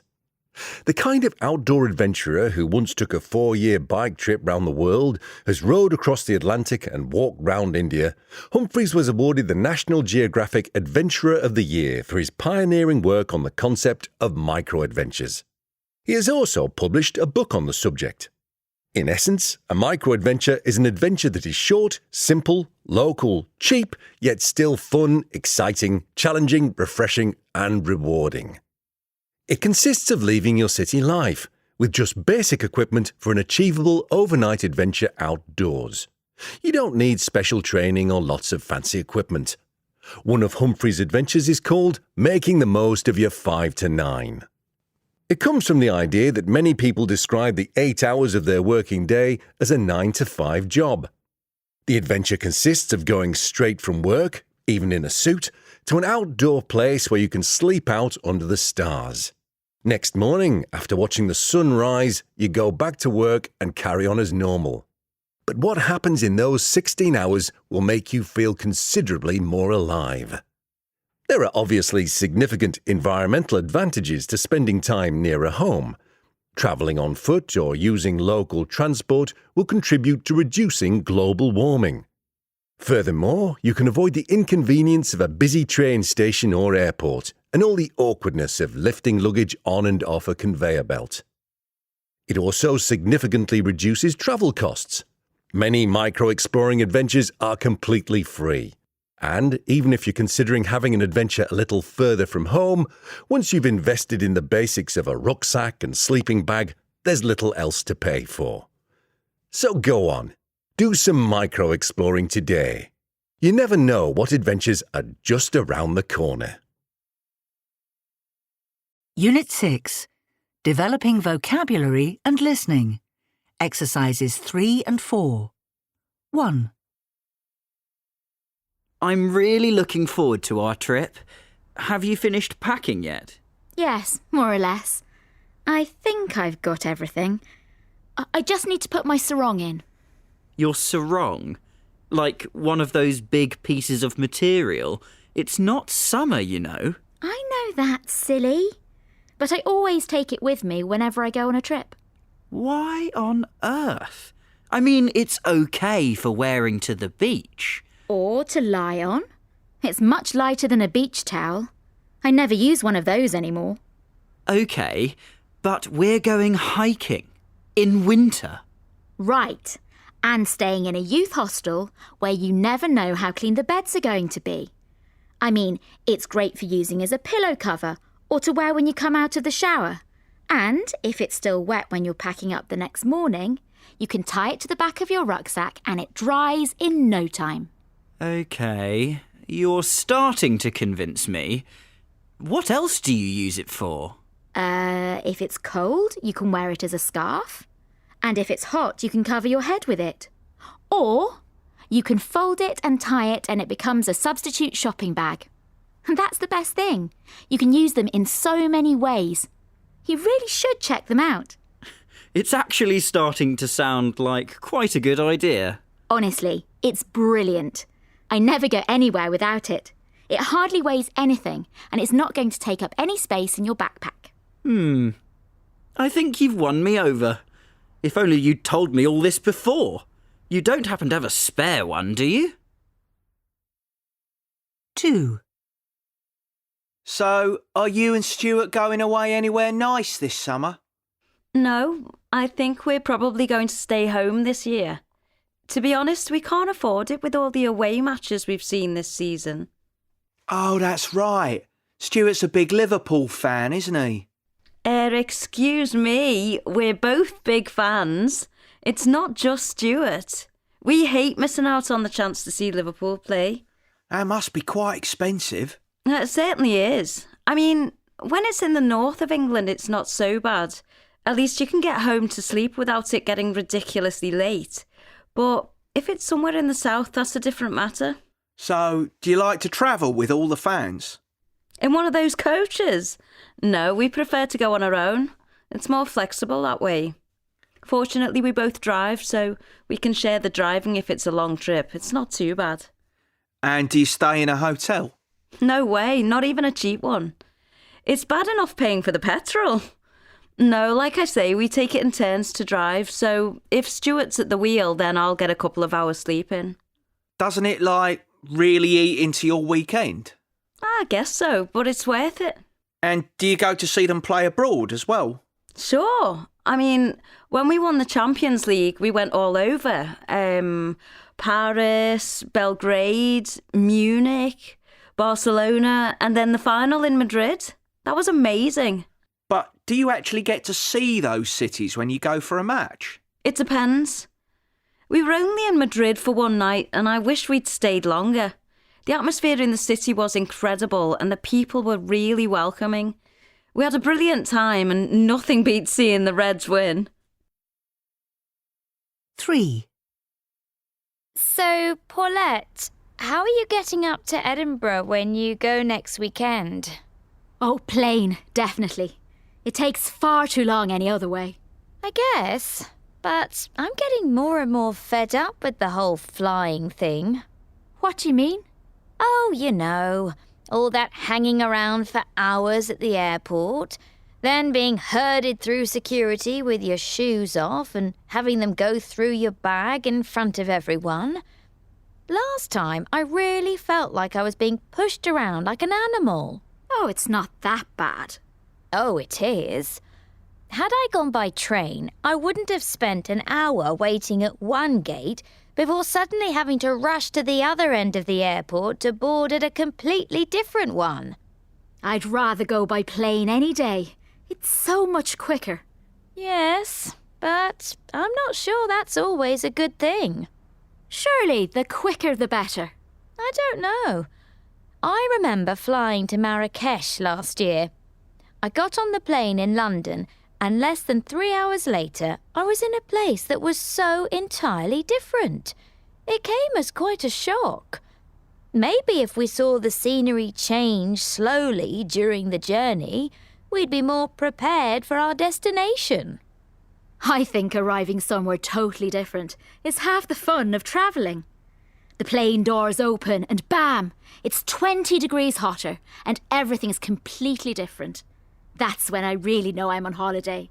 No, from now on, I'm going to try and make the travelling part of the actual holiday. I'm thinking of travelling to Istanbul by train next summer. Well, enjoy yourself. I'll fly and save a seat at the cafe for you when you arrive 3 days later. Unit 6. Developing Speaking. Exercises 2 and 3. A place I remember with great affection is Watchet, where we used to spend our Easter holidays when I was a child. It's located on the North Somerset coast in southwest England. As I recall, the coastline was dramatic rather than beautiful, and the weather often wasn't particularly good. But what stands out most for me was being in the countryside, in contrast to my normal life in the city. We tended to spend a lot of time hiking in the Quantock Hills. There are some lovely trails in that area. I vaguely remember protesting a bit at the time about all that walking, but thinking back, I'm sure that early start is why I enjoy hiking now.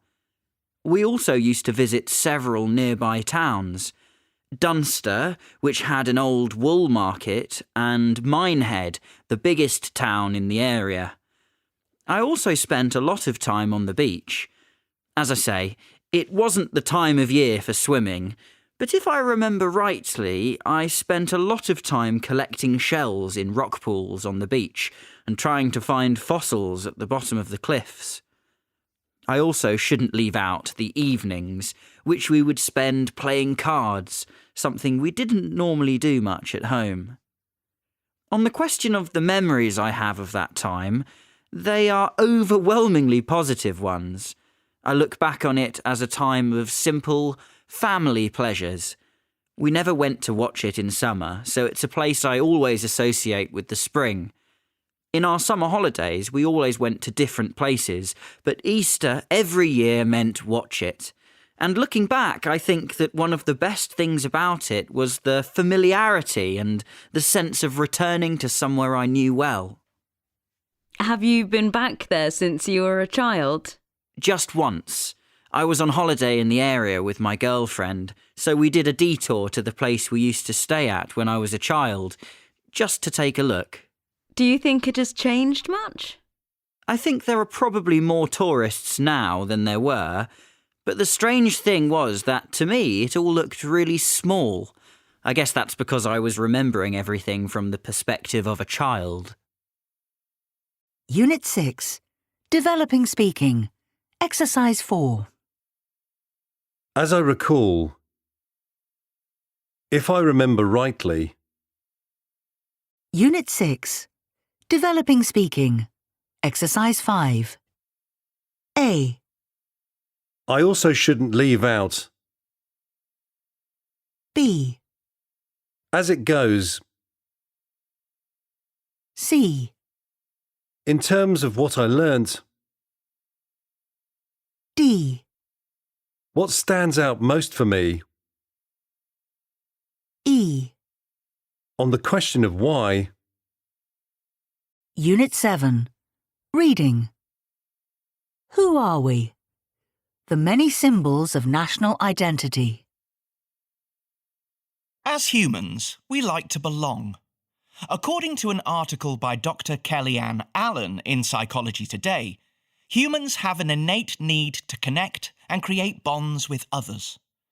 When looking at identity, we can describe ourselves in various ways. We can identify ourselves with other people because of where we live, our interests, or where we work or study. But one of the main ways most people describe themselves is in terms of their nationality. On a superficial level, this relates to where you are from. However, national identity is about much more than mere geographical origin. It is closely bound to all types of symbols which serve to identify and unite people from a particular place. The most obvious of these is the national flag. But how are these designed? It has been estimated that 86% of world flags reflect geographical features of their country in some way. For example, including blue in reference to the sea, or a line to represent the equator. Other common elements are stars, stripes and crosses, while some flags feature depictions of the sun, the moon or animals. The most popular colour for flags is white, which features on 17.7% of national flags, while only 0.6% include orange. Not surprisingly, the colours which can be found in the national flag often become a symbol in their own right. Apart from being the colours of the Union Jack, red, white and blue are also closely associated with Britain and worn by Team GB at international sporting events. However, in other countries this is not the case. The Italian flag is red, white and green, yet interestingly, Italian athletes normally compete wearing blue. Sports teams are another national symbol which people often identify with, particularly during important events like World Championships and the Olympics. Even people who may not consider themselves very patriotic or big sports fans can be drawn together by such events and start using the pronoun we to refer to national victories. Aside from supporting a team in actual competitions, many countries also have a national sport which may, in itself, become a significant national symbol. In around 15 countries, these are even established by law. They often bear no relation to actual viewing or participation figures and cover a wide variety of sports, from archery, one of 3 national sports in Mongolia, to sumo wrestling, Japan, to water polo, Montenegro, with cricket coming out as one of the most popular. It's evident then that sports play a significant role in establishing national identity. According to a survey conducted in Canada, hockey was the 5th most important national symbol, rated as very or somewhat important by over 75% of the population. Yet other countries may be associated with very different national symbols. If asked to pick something representative of France, the Eiffel Tower would clearly be an obvious choice. In fact, in a survey of people from Germany, Italy, Spain and Britain, it was picked as the monument that best symbolised not only France, but the whole of Europe. Other landmark buildings which have come to symbolise an entire nation might include India's Taj Mahal or Australia's Sydney Opera House. Staying down under, it probably won't be too difficult to guess which country's coat of arms features the kangaroo and the emu. Indeed, it probably comes as no surprise to discover that another symbol which many countries have is a national animal, and some have up to 6. Did you know that 33 countries actually have a national bird and 5 have a national insect? One animal is the choice for no fewer than 17 different nations, the lion. And a further 15 countries have animals which don't even exist, mythical animals like the Welsh dragon. For national symbols aren't restricted to real, tangible things. Back in 2006, the Icons project in England set out to identify things that people associate with Englishness in order to build up a kind of national image. The public were invited to send in nominations, and 5,000 ideas were received. 300,000 people then took part in a vote to choose the winners, and a final list of 100 icons was drawn up, featuring such diverse symbols as fish and chips, Doctor Who, and the map of the London Underground. People may also become national icons by doing something particularly significant at a specific moment in time and fostering a sense of national unity. One recent example is that of Captain Tom Moore. The 99-year-old veteran of the Second World War decided to try and raise £1,000 to support the British National Health Service by walking laps of his garden. His selfless effort and dedication caught the mood and hearts of the nation, and by his 100th birthday, the compassionate national hero had far surpassed his initial target, raising over £32 million and becoming an icon of 2020. So, whether it's flags, colours, sports, or buildings, or less tangible things like customs and heroic endeavours, it's clear that we share diverse national symbols with people from our tribe, and that these form an integral part of our identity. Unit 7. Developing vocabulary and listening. Exercise 3. Speaker 1. For me, the most important thing is dressing well and looking well turned out at any time. I don't really do a scruffy or casual look, and I always think about the quality of the garment, and particularly the fabric. You definitely get what you pay for, and there's no way I would buy anything at a chain on the high street that's just going to fall apart in weeks. I prefer small shops where you have some kind of guarantee of quality. I have 3 or 4 shops I tend to go to. It's true that shopping there is considerably more expensive, but I know these items will last for many years, so I'm prepared to save up for something I feel will make a long-term contribution to my wardrobe. Speaker 2. I think the clothes I wear are largely dictated by how I spend the majority of my time. I work part-time as a personal trainer, and I train with a hockey team 3 times a week. So I spend most of my week in running tops and leggings. I'm not too fussed about where I buy them.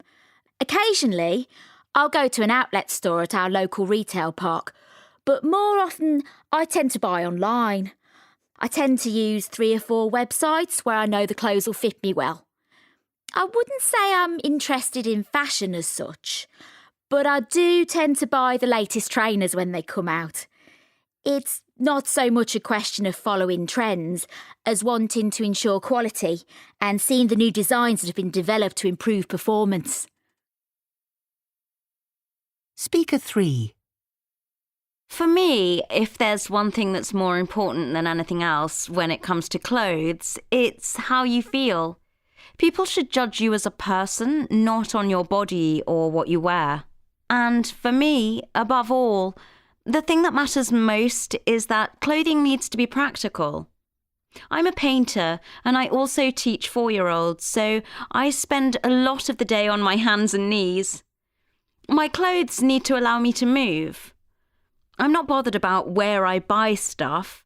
A lot of my clothes end up stained, so I tend to buy cheap items I pick up in my local superstore when I do the food shopping. Things from there are absolutely fine and cost a lot less than on the high street. Speaker 4. I tend to buy as few clothes as possible. I used to spend loads of money on clothes and spend my weekends on the high street or picking up bargains in retail parks. But now I've become more principled. I refuse to have anything to do with fast fashion. Working conditions in some factories are absolutely appalling, and I'm not prepared to be part of all that. To be honest, I have all the clothes I need and more. I'm not a slave to fashion, so my wardrobe doesn't need to be updated twice a year. If I did need anything, I'd probably go to a used clothing store or borrow it from my sister. We have a kind of open wardrobe thing going on. Speaker 5. I'm definitely not interested in fashion as most people understand it, but I do care a lot about my image and how I look.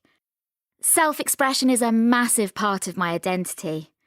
For me, there's nothing worse than looking like other people. What could be more boring?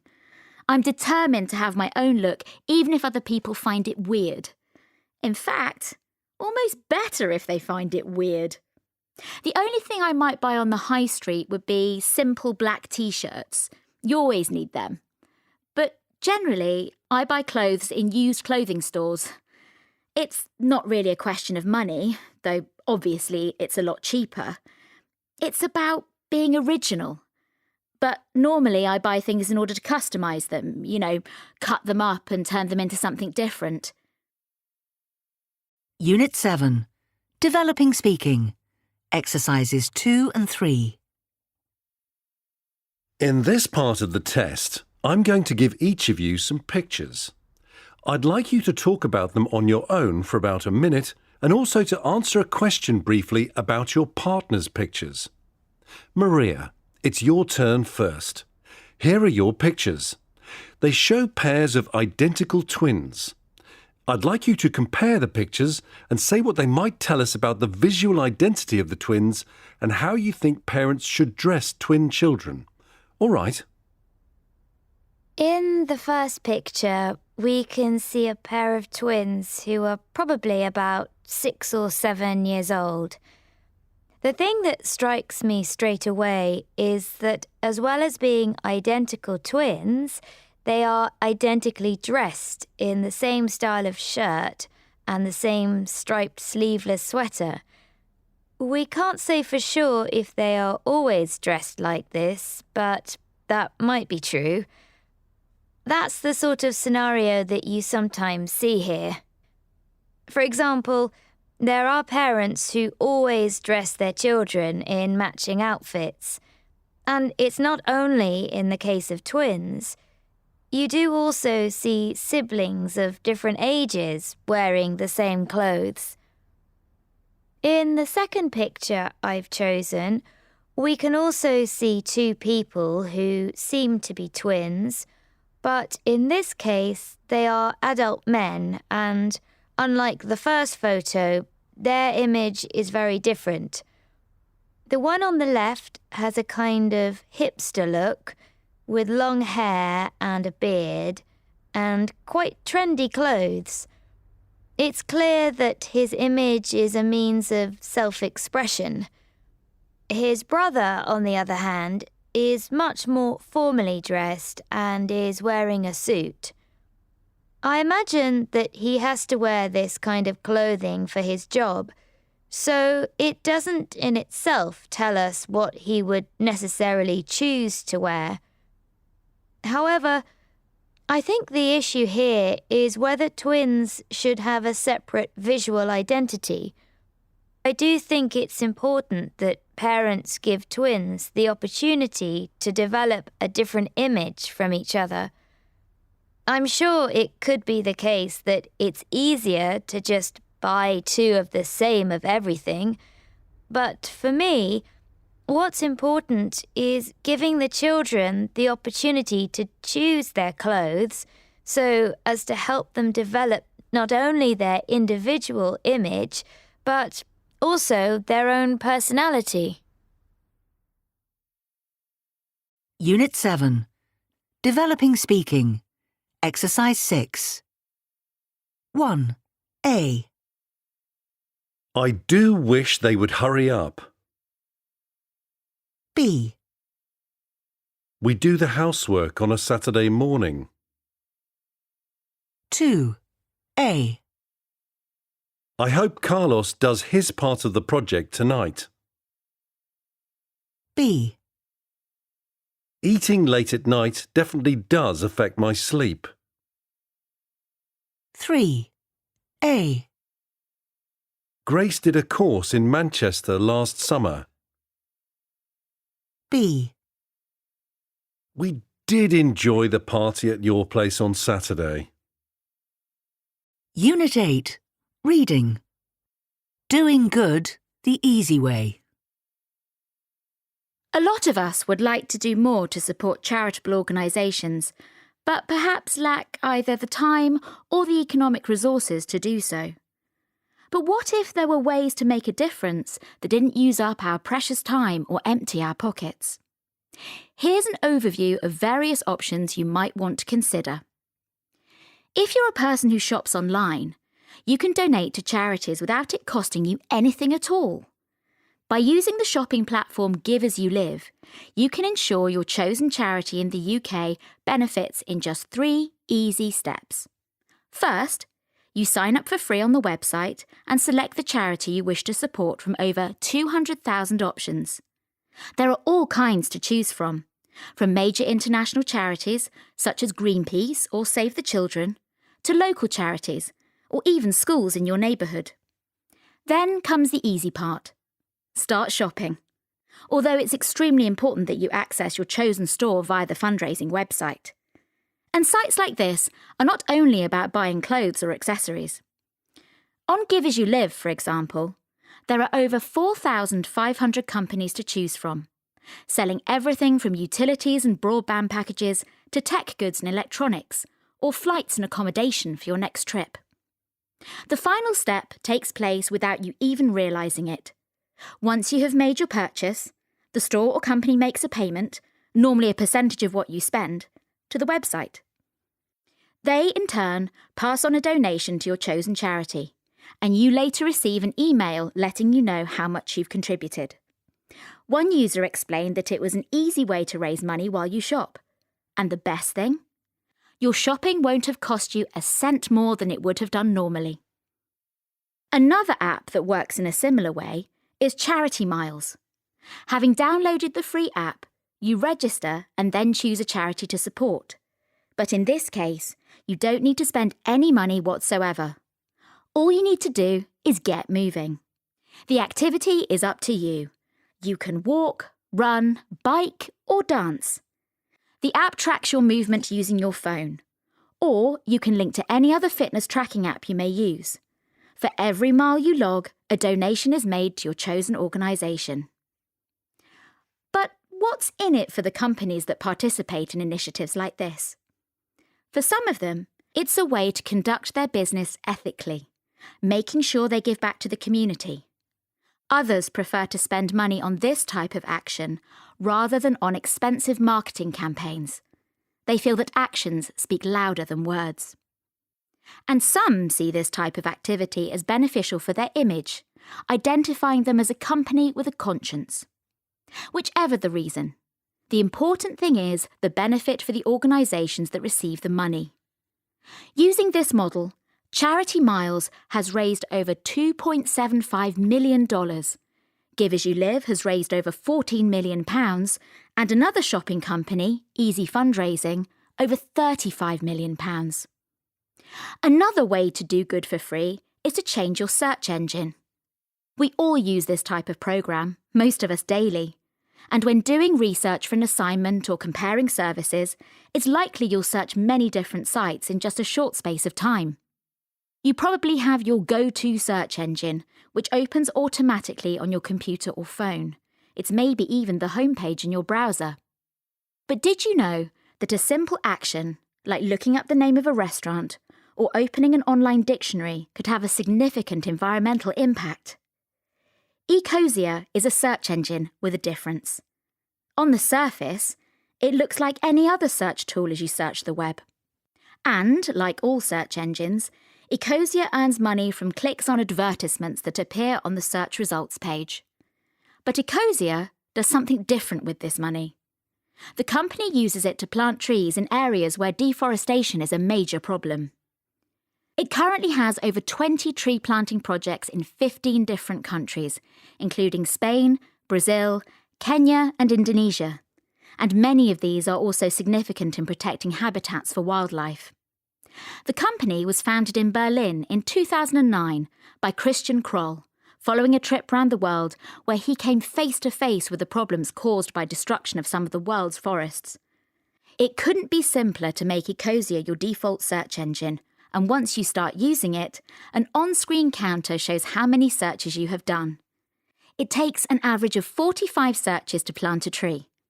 For about 15 million people, Ecosia is now their search engine of choice, and so far, the company has planted more than 130 million trees. So, don't let a lack of time or money hold you back from making a difference. There's plenty you can do to make the world a better place, without spending either. Unit 8. Developing vocabulary and listening. Exercises 4 and 5.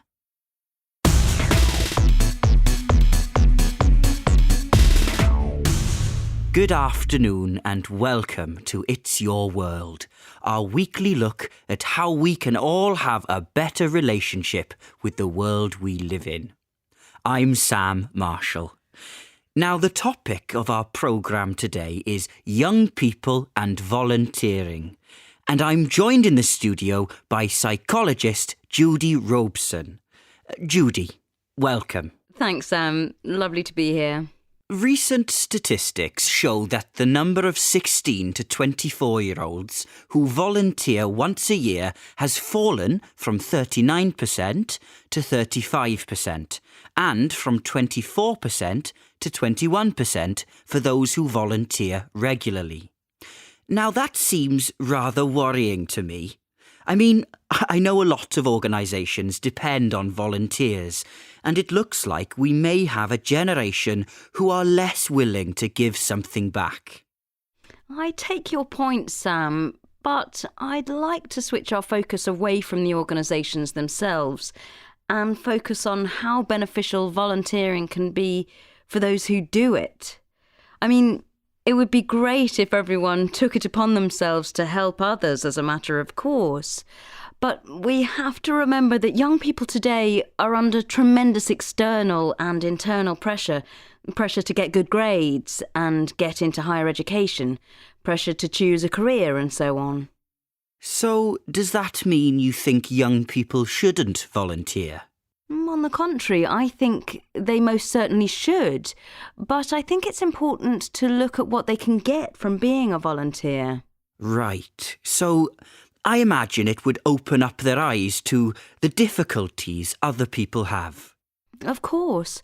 And being aware of your position in relation to society and other people is an important part of the transition from childhood to adulthood. But I'm thinking more about what volunteering can give to the volunteer. For example? Well, volunteering is a fantastic way to develop new skills. Teenagers spend a lot of their time stuck in the classroom, concentrating on learning abstract theoretical knowledge. Taking part in voluntary work gives them the chance to actually do practical tasks and get the opportunity to learn a whole load of different skills. What type of thing?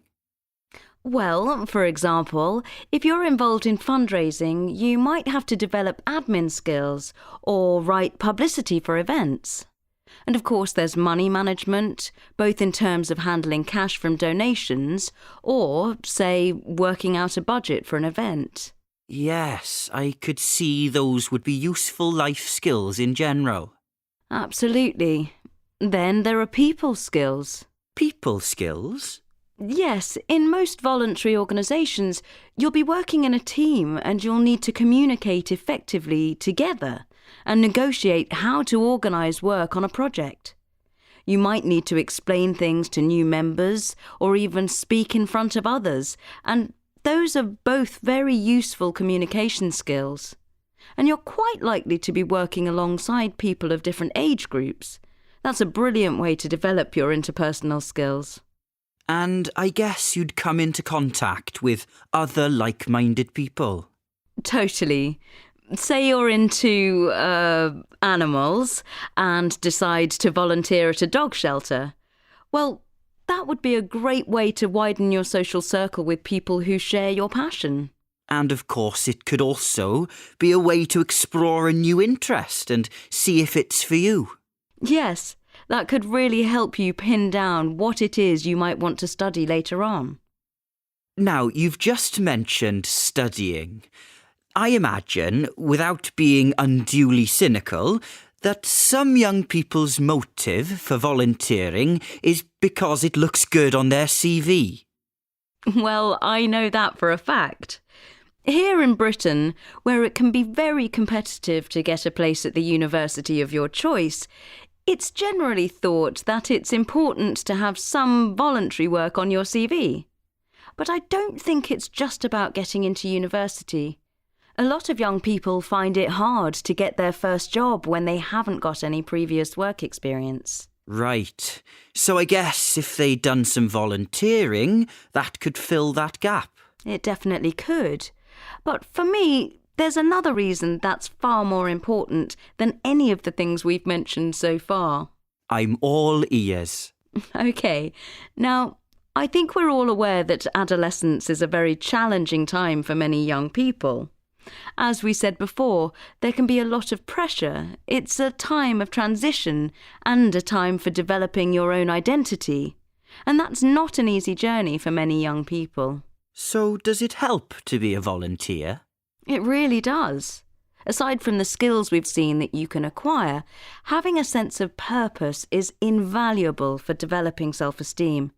In fact, a study in the Journal of Adolescence showed that teenagers who volunteer experience fewer mental health issues than those who don't. Well, that really is fantastic news. It seems like taking time to do some regular voluntary work could really be a win-win situation for our teenage listeners. Now, moving on to some... Unit 8. Developing Speaking. Exercises 2 and 3. In this part of the test, I'm going to give each of you 3 pictures. I'd like you to talk about 2 of them on your own for about a minute, and also to answer a question briefly about your partner's pictures. It's your turn first, Nacho. Here are your pictures. They show young people doing community service. Compare 2 of the pictures and say what type of help they are giving and what they might be learning from the experience. All right? OK, I'm going to compare these 2 photos. The main thing they have in common is that both images show us teenagers, or young adults, interacting with people of a different age group. I imagine that they are giving up their free time to volunteer, or else are doing this as a community service project during school hours. That being said, there are some key differences between the 2 photographs. The first difference concerns the age of the people they're with. In this photo, it looks as if the boy is at an elderly person's house, and he seems to be handing the lady something. Maybe he's done her shopping for her. The second photo, on the other hand, is quite different, in that the girl seems to be working with children and that there are no buildings around. It looks like some type of park or public outdoor space.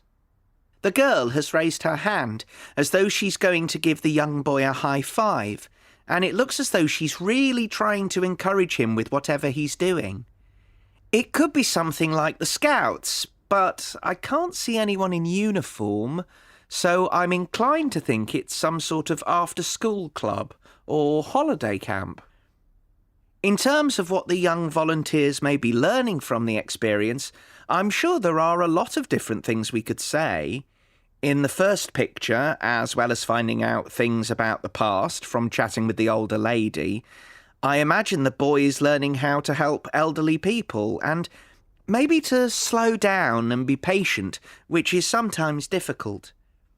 In the other photo, by contrast, the volunteer is probably learning things like how to work in a team with the other club leaders and how to organise and manage activities with children. Unit 8. Developing Speaking. Exercise 5. OK, Julia. In which situation do you need more skills? Whilst I agree with what Nacho said about the need to be patient when working with elderly people, and I think I would add that you also need to be a good listener, I don't think that the first situation requires many other skills.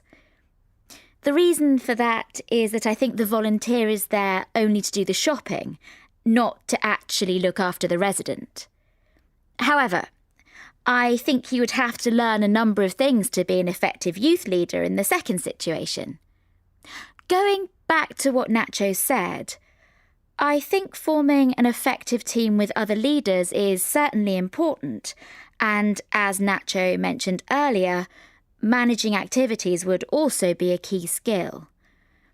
In addition, I think you'd also need to be aware of health and safety considerations and maybe learn some other skills like first aid if you're in charge of children, especially outdoors.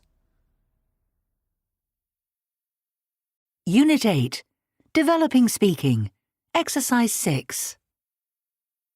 By contrast, I don't think...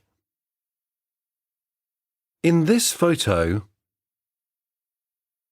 it could be... It looks like... It looks as if... That being said, the first difference, the main thing, whilst I agree... Unit 8. Developing Speaking. Exercise 8. Here are your pictures. They show different ways of making a contribution. Compare two of the pictures and say how the activities help others and how they might also benefit the participants. Unit 9. Reading. The biggest online video platform in the world. It's the second most visited website in the world after Google. 500 hours of video are uploaded to it every single minute, and its 2.3 billion users collectively watch over 1 billion hours of video on it every day. That's more than all the hours watched on Netflix and Facebook combined. Welcome to YouTube. After those eye-watering statistics, let's go back in time to see the origins of something which has become a household name worldwide. For those of you born more recently, it may be difficult to imagine life before YouTube, when you watched the latest pop videos on TV, when the only people you could watch playing computer games were your friends, and when, if you needed instructions for something, you had to read a manual. Little did Chad Hurley, Steve Chen and Jawed Karim know what a runaway success their idea would be when they activated the domain name YouTube on the 14th of February 2005. The first video to be uploaded onto the site on the 23rd of April of the same year was just 18 seconds long and featured Karim talking about the elephants at San Diego Zoo. But a year later, Google purchased YouTube for $1.65 billion. At the time, some people said it was overpriced, but it turned out to be a very shrewd investment indeed. It's evolved into the biggest online video platform in the world. According to Statista, in 2020, YouTube was the most popular social media site in the US, with 74% of Americans identifying as users. But YouTube's success is not limited to the US. It is available in over 100 countries, and videos can be viewed in numerous languages. You might think that English dominates the platform's content, but you'd be wrong. 67% of videos uploaded are in other languages. And the average YouTube user? According to Kinster, it's more likely to be a man. 62% of users are male. And perhaps unsurprisingly, almost half of all users are between 25 and 44. In terms of what people watch, the short answer would probably be everything. There's very little that isn't available. But 93% of the most watched videos are music videos. YouTube is now an essential part of any artist's promotional strategy. And in fact, the network with the most YouTube subscribers in the world is currently Indian music channel T-Series, with close to 200 million followers. But one of the most important things YouTube has done is to launch the careers of many musicians. Before YouTube, until a musician signed a recording deal, the only way they could gain recognition was by performing live in small venues where they could only reach a few dozen people. Nowadays, things are very different. Many artists, including Alessia Cara, Shawn Mendes and Ed Sheeran, have achieved recognition, fame and success thanks to YouTube, often starting out with recordings made in their bedroom. While many people may think that social media has had a negative effect on the cinema, it's worth pointing out that some of the videos which generate most views are trailers for forthcoming movies. The first official trailer for Avengers Endgame was watched 289 million times in just 24 hours. Gaming is another hugely popular area on YouTube. 2020 was a record year, with users watching 100 billion hours, of which 10 billion were live streaming. Incredibly, there are over 40 million active gaming channels. By far the most popular game is Minecraft, with just over 200 billion views in 2020, while Roblox, Garena Free Fire and Fortnite each had in the region of 70 billion views. Another increasingly popular genre of videos on YouTube are the so-called how-to videos, films which explain everything from playing an instrument to fashion tips and life hacks. With searches for these increasing by 70% each year, instruction manuals are most definitely a thing of the past. What's more, YouTube has also made a massive change to the democratisation of knowledge, with edutubers providing worldwide access to education. There's also no doubt that YouTube is an incredibly powerful commercial tool, and one few companies can afford to ignore.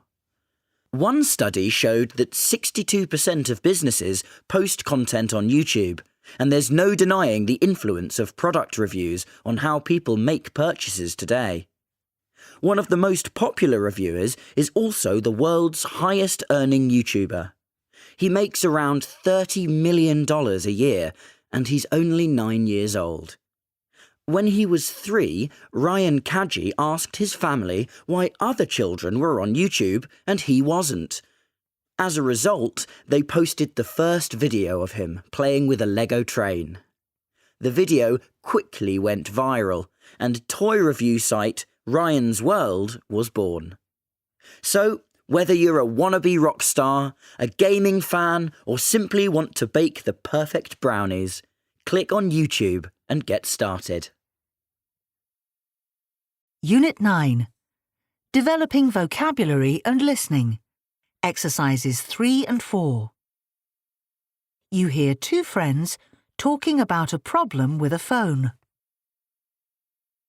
Oh no! What's happened to your phone? I know. I dropped it yesterday and the screen's completely gone. I'm going to have to get it replaced. But didn't you have any kind of screen protector? No. When I bought it, I used all my savings simply to buy the phone, and I didn't have any money to buy a protector and get it fitted.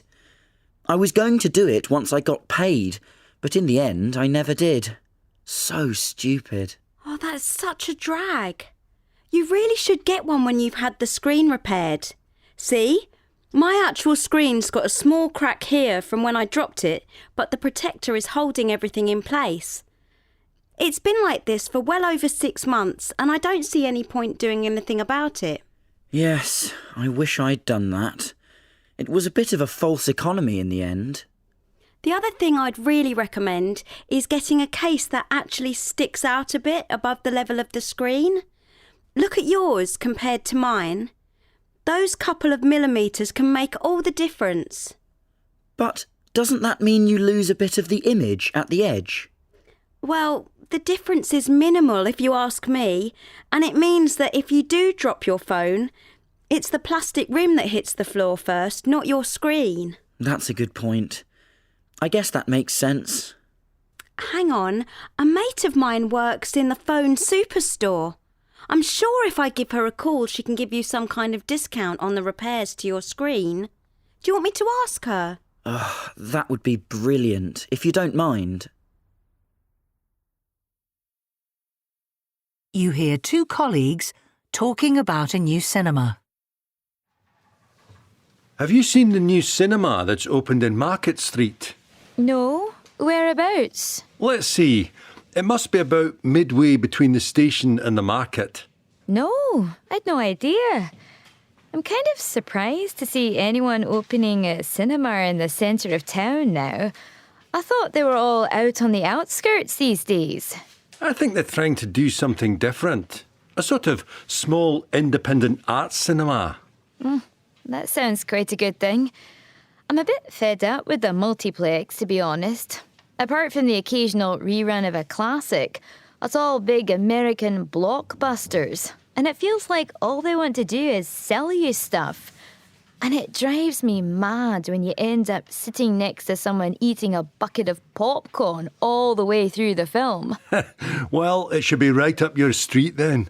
What about the films? It'd be great if they gave us a bit more choice. I think that's half the point. They're trying to cater for those who like independent movies, films in other languages, stuff like that. They've also got some kind of system where you can vote for the films you'd like them to show. And I read in the paper they want to organise special events. What kind of thing? I think the first thing is a festival of Indian cinema, but not just Bollywood. I can send you the link later on if you're interested. Yes, please do. Sounds great. You hear two older siblings talking about children's screen time. Sarah? Max? You've got 5 more minutes on the tablet, then it's time to get ready for bed. I don't know how parents coped before the invention of the tablet. Yes, it must have made a big difference. Yeah, sometimes I do feel guilty about it, though. I mean, maybe I'd be a better mum if I didn't plonk the kids in front of a screen to entertain them. You know, I could try and turn into one of those mothers who's always building camps in the garden or doing crafts. Sorry, sis, I don't think that's you. Anyway, what's wrong with a bit of screen time? You're probably helping them get a head start before they go to school. Well, Jasper's going to be designing apps before he gets anywhere near school. Well, you can't go wrong with a bit of computer know-how. But honestly, I just don't know how Mum and Dad coped with us before there were tablets and phones. Can you remember how dreadful we were in the car on those long journeys down to Gran and Grandpa's house? Always fighting over toys and arguing about what music to put on the CD player. How could I forget? You always got your own way. You're kidding, aren't you? I seem to remember Mummy's little prince always having the last word. Well, at least you don't have that problem with Sarah and Max. No, I just sit them down, seatbelts on and start their favourite film. It certainly makes life a lot easier. I bet it does. Unit 9. Developing Speaking. Exercise 3. Do you think film is a good profession to get into? Please say why or why not. Shall I start? Well, I think in the first place, it depends on your definition of film.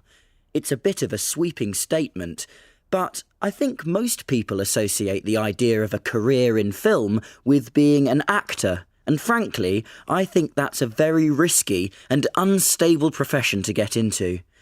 What do you think? Yes, I think I would go along with that, both in terms of it being the general view and the potential risks of acting. Too many people want fame and stardom, and very few people will actually make it. However, I think there are a lot of other professions behind the scenes, particularly on the technical side with sound and lighting. Yeah, and also the whole computer side of things. To me, that sounds a better career choice, because you would be developing skills which you could also use in other contexts. To what extent do you think the cinema is an exclusively urban leisure option? Well, in my case, I've lived in a city all my life, so I've never really thought about the possibility that some people don't have access to a cinema. Yes, but to answer that, first you have to say what you mean by the cinema. What do you mean? Surely going to the cinema is something you can only do if you live in or close to an urban area. Yes, but it's so easy to watch films anywhere. You just need a phone or a computer. OK, but for me there's a difference between watching a film in my living room and the experience of going to the cinema for an evening out. Yes, you're right, but I'm just trying to say that living in a remote area with no access to a cinema doesn't have to mean you can't enjoy film, just in a different way. Is it important that films carry age ratings? Please say why or why not. What do you think about this one? That's quite a tricky question. To be honest, it's not something I've ever given a lot of thought to. On the one hand, I think people should be free to make their own decisions. But then a lot of films today contain an awful lot of violence or bad language, and maybe it's not appropriate for children to see this type of film. I'm not sure. What about you? Yes, as a general rule, I oppose all types of censorship. I know that, as a teenager, I watched things I wasn't supposed to, according to the rating, and I don't think it turned me into an aggressive person or anything. But I think it is a bit different when it comes to children. It seems like a reasonable assumption to make that small children shouldn't be exposed to violence. Yes, I think most people would share your opinion. Perhaps they should keep ratings for, say, children under 12, but not bother with the ones that affect teenagers. Good idea. Unit 9. Developing Speaking. Exercise 5. 1. That's a good question. 2. What do you mean by... 3. First you have to say what you mean. Unit 9. Developing Speaking. Exercise 6. 1.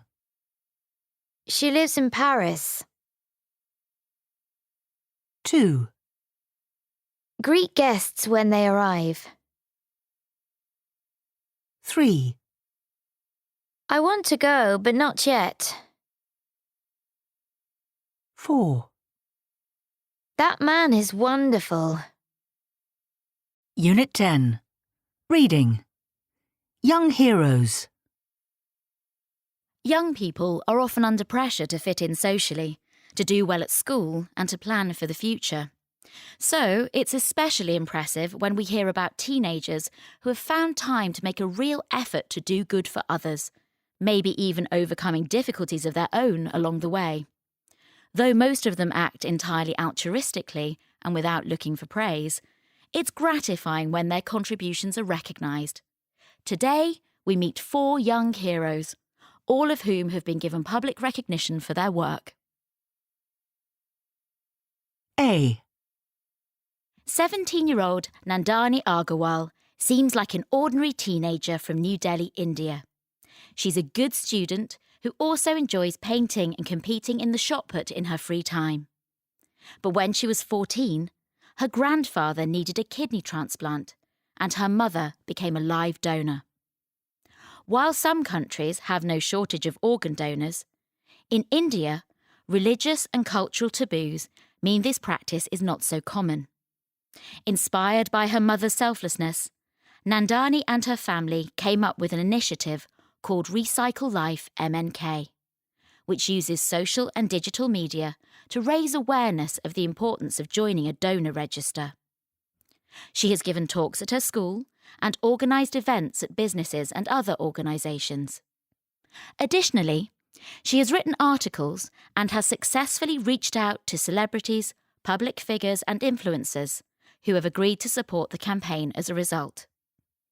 Nandani's trailblazing work to increase public acceptance of organ donation led to her being selected as one of the 2020 recipients of the Diana Award, which are given annually in memory of Diana, Princess of Wales, to inspirational young people from the UK and abroad. B. 18-year-old Umar Mukhtar from Faisalabad in Pakistan was another winner of the Diana Award. His work has focused on trying to end inequalities by empowering people through education, helping them towards success by increasing levels of literacy. Now a teacher himself, he also wanted to encourage students to reflect and question, not just depend on rote learning. Umar's earliest initiative was the Kitab Foundation. The Urdu word kitab means book. Umar set about helping underfunded and poorly resourced schools all over Pakistan by providing tens of thousands of books. Following this, he went on to establish the Sadakat Foundation, which has raised $30,000 to build schools in areas where young people couldn't access quality education. The foundation now manages 2 schools, organises the planting of trees, and also supported hospitals during the global pandemic through the provision of medical equipment. Despite encountering some scepticism when he started out, Umar is now considered an inspirational pioneer in his community. C. Even as a young child, Grace Callwood of Harford County, Maryland, was very aware that other people faced a lot more hardship. At the age of 3, she asked her birthday party guests to donate gifts to paediatric patients rather than give presents to her. In 2011, when Grace was just 7 years old, she was diagnosed with non-Hodgkin's lymphoma, a type of blood cancer. This led to sessions of grueling chemotherapy, but thankfully, within a few years, she had made a full recovery. Within months of diagnosis, Grace started the We Can Serve movement, which supports children in need in both the US and Africa. The organisation started by providing toys and treats for children in hospital and filling breakfast bags for the homeless, but have since raised thousands of dollars and also received financial awards for its work, which have been put to good use. Her foundation supports hospitals, emergency and homeless shelters, and children in foster care, and has helped over 25,000 children.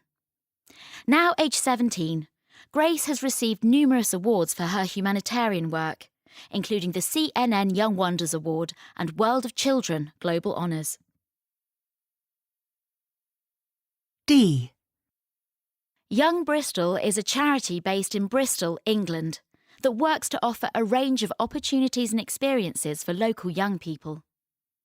Its mission is to help young people become successful, responsible, resilient, healthy and confident. It runs community youth clubs and works to support young people in the Bristol area. It also presents annual Young Hero Awards to recognise and celebrate young people who make a special contribution.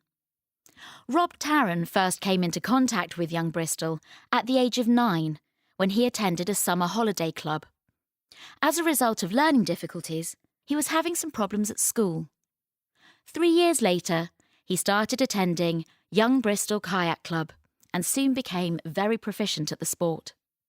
Within a year, he was helping instructors deliver training sessions and started volunteering to help after school and during the holidays.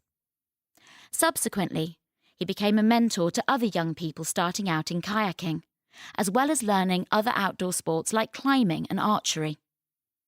Now 18, Rob has qualified as a kayak rescuer and is completing his training as an instructor.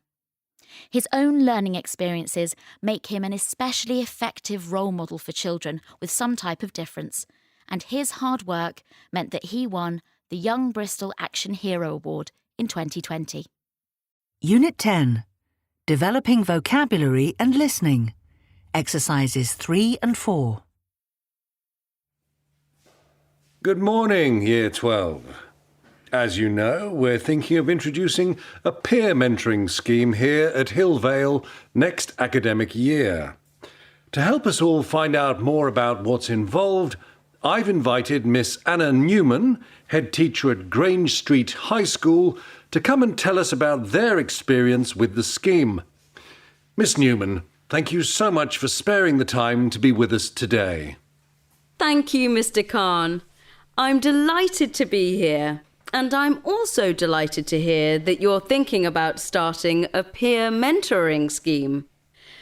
Now, first of all, to be clear, there are different ways in which you can run this type of scheme. Some schools have form mentors who go in and work with a whole class. Others have mentors specifically to support other students doing homework. But at Grange Street, our focus is on helping new Year 7 students integrate into life at the school. And we do this by matching new pupils with older, more experienced students, just like you, who can act as role models. Students have regular meetings during break or at lunchtime and can also be in touch informally outside these times. In terms of the mentor's role and how things work, at its heart, mentors are acting on behalf of the school by providing support to new pupils. Students like you are uniquely equipped to do this. You have been in the school for several years and know how everything works. During that time, you have gained in knowledge and confidence. Moreover, you are likely to have experienced the same issues, whether it concerns nervousness at being in a new school, or dealing with workload, or more personal issues. Though the initial focus is on helping new students settle in at the school, mentoring can often cover a far wider range of issues. And of course, you have the advantage of being young. This means you can give support from a young person's perspective. But at the same time, it's important to know the boundaries of this relationship, to know what you are and what you are not, and what you can and can't do. But don't worry, there are very clear guidelines to both parties on what the mentor and mentee roles are about. It's important to be aware that not everybody is suited to becoming a mentor.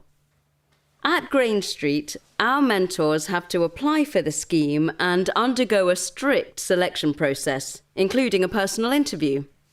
We then take care to make sure there's a good match between the mentors and the mentees, for example, putting together sporty people or students with an interest in music. And we provide training for mentors on things like how to provide support and communication skills. Since we introduced the scheme 5 years ago, we've seen real benefits in many different areas.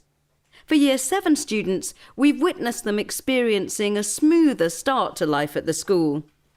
The transition from primary to secondary school can be really stressful, suddenly becoming the youngest person in a very big community, and it can feel quite bewildering. But we've noticed that peer mentoring helps them integrate into the school community far more quickly than pupils used to in the past. Having someone approachable who is a point of contact for them when they have questions makes them feel a lot more secure. It has also improved connections among students of different age groups, as their mentor will often introduce them to other pupils. But, of course, having heard about the advantages to Year 7 students, you may be wondering, what's in it for you? Well, I'm well aware that in Year 13 you'll already have a lot on your plate, with final exams to concentrate on, applications for university or jobs and so on. Some of you may be thinking that looking out for new students is the last thing you need. However, we have seen very clear benefits to final year students as well. As you come to the end of your school days, it's important to take on responsibilities and to see your position in the wider community. Peer mentoring is a very good step towards doing that. You've been part of the cycle of school life for the past 6 years. Maybe it's time to give back. Being a mentor will also enable you to develop and practice your listening and communication skills. And of course, being able to show a commitment to service is something that will definitely enhance your CV or university application. And these anecdotal benefits that I've noticed at Grange Street are backed up by scientific evidence. In 2017, the National Mentoring Resource Centre in the United States published research that demonstrated that both parties, mentor and mentee, benefit from peer mentoring schemes. In terms of the mentees, in our case the Year 7 students, the most important benefits seem to be in terms of attitudes towards the school, better relationships with adults and peers, and increased self-esteem. Meanwhile, mentors in Year 13 show an increase in motivation and develop a range of interpersonal skills. And beyond the benefits to individuals, At Grange Street, we've also observed an improvement in grades and achievement in comparison with the years before we launched the scheme, and a notable reduction in problematic behaviour. It really is a win-win situation. Thank you, Miss Newman. Now our guest has kindly agreed to answer any questions you have. OK, Jamie. Unit 10. Developing Speaking. Exercises 2 and 3. Ladies and gentlemen, good afternoon and welcome to the debate. My name is Anna Gonzalez, and with my colleague James Manning, I make up the affirmative team. On the affirmative team, we believe that leaders are born, not made. Before we proceed, I will define what we mean by being a leader.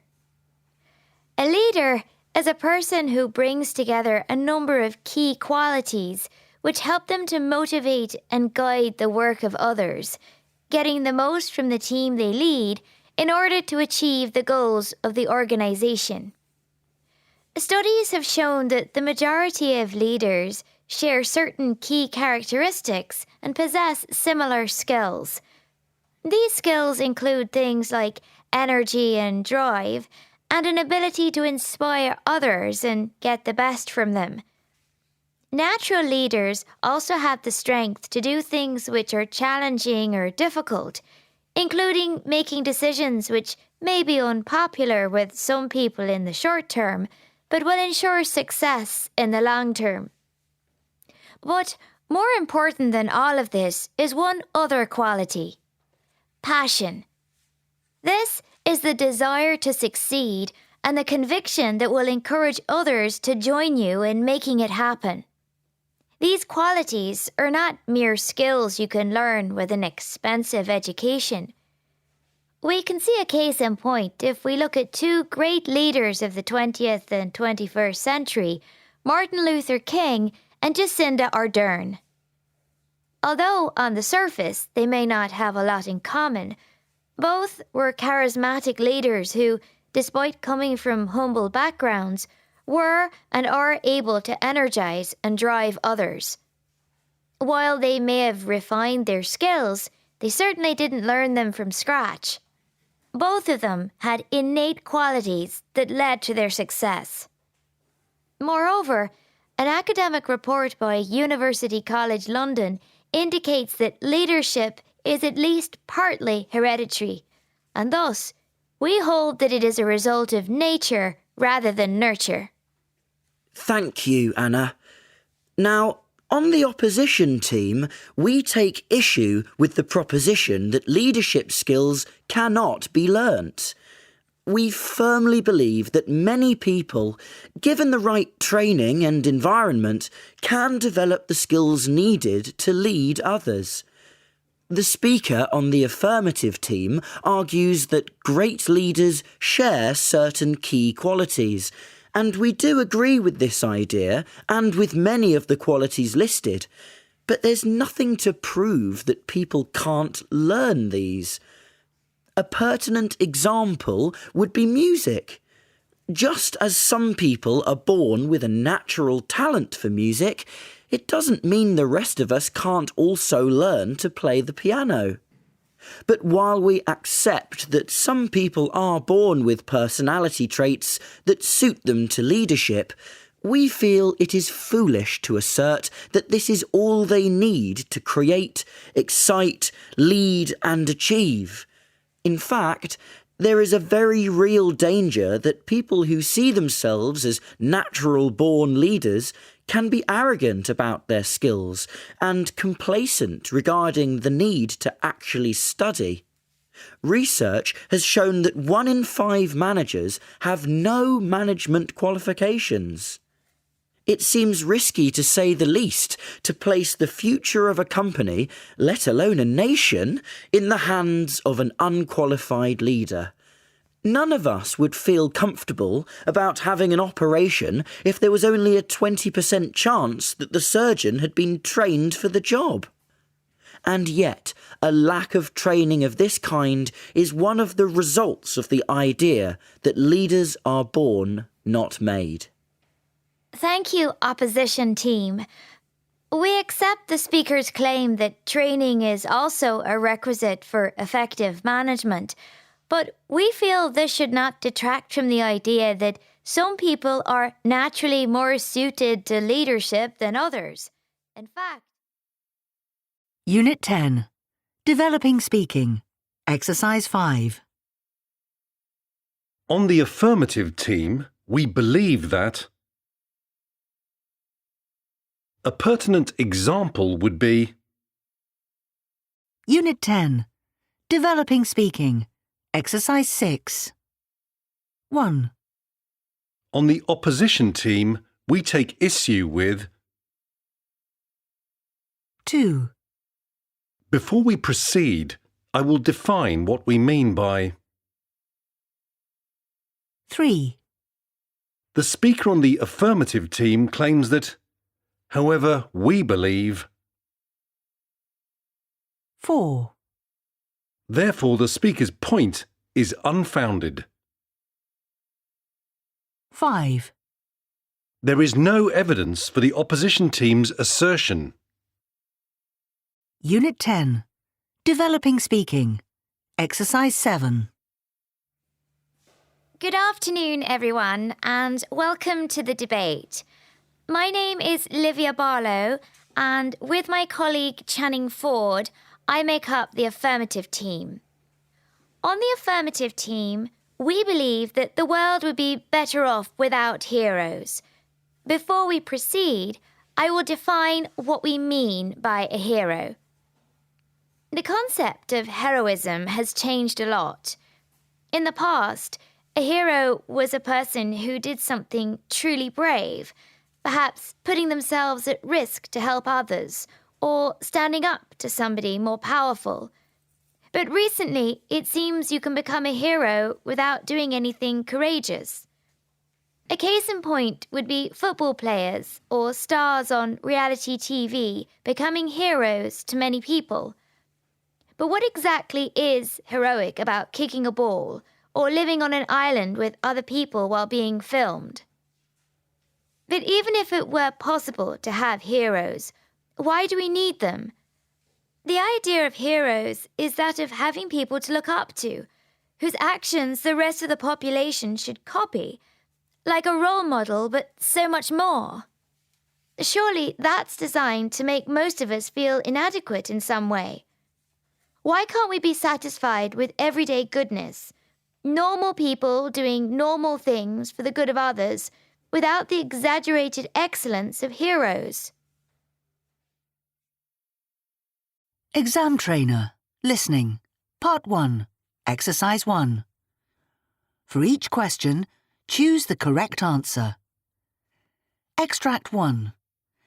You hear two friends talking about their hometown.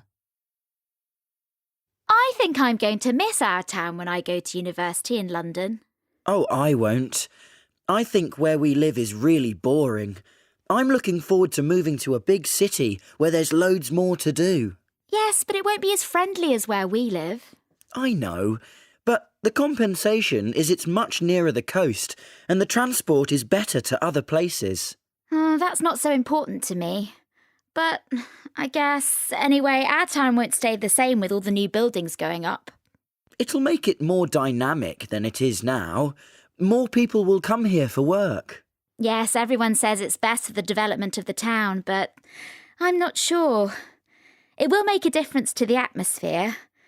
I know everywhere changes, but it will be funny to come back here and see what happens.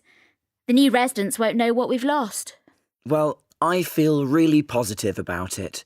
If I were you, I'd throw myself into university and not worry about it. Now listen again. I think I'm going to miss our town when I go to university in London. Oh, I won't. I think where we live is really boring. I'm looking forward to moving to a big city where there's loads more to do. Yes, but it won't be as friendly as where we live. I know, but The compensation is it's much nearer the coast and the transport is better to other places. That's not so important to me. But I guess, anyway, our town won't stay the same with all the new buildings going up. It'll make it more dynamic than it is now. More people will come here for work. Yes, everyone says it's best for the development of the town, but I'm not sure. It will make a difference to the atmosphere. I know everywhere changes, but it will be funny to come back here and see what happens. The new residents won't know what we've lost. Well, I feel really positive about it. If I were you, I'd throw myself into university and not worry about it. Extract 2. You hear part of a discussion programme about tourism in which two travel writers are talking about air travel. Now look at questions 3 and 4. I think we have to recognise that air travel is with us to stay and look at ways of how we manage the climate problems it causes. I'm not sure I agree. The vast majority of people fly when they don't have to. There's a kind of obsession with seeing the world. I recognise that many governments have taken the airlines in hand and have had to put limits on their activity because the industry won't do it for itself. But we need to go further. If we couldn't fly somewhere, then we wouldn't. I'm not sure I understand what you mean. Are you saying airlines should offer fewer flights? Yes, but also actually not even go to some places, especially the shorter haul internal flights. On one level, I agree with you. We do need to go further in how we tackle reducing flying generally, but we also need to think about how many jobs would be affected, because remember, there is the cargo transport industry as well. It's huge. Well, that's easy. We can all buy local produce as we had done for centuries until recently. Yes, I agree, that is an option. But we can't turn back the clock, you know? Now listen again. I think we have to recognise that air travel is with us to stay and look at ways of how we manage the climate problems it causes. I'm not sure I agree. The vast majority of people fly when they don't have to. There's a kind of obsession with seeing the world. I recognise that many governments have taken the airlines in hand and have had to put limits on their activity because the industry won't do it for itself. But we need to go further. If we couldn't fly somewhere, then we wouldn't. I'm not sure I understand what you mean. Are you saying airlines should offer fewer flights? Yes, but also actually not even go to some places, especially the shorter haul internal flights. On one level, I agree with you. We do need to go further in how we tackle reducing flying generally, but we also need to think about how many jobs would be affected, because remember, there is the cargo transport industry as well. It's huge. Well, that's easy. We can all buy local produce as we had done for centuries until recently.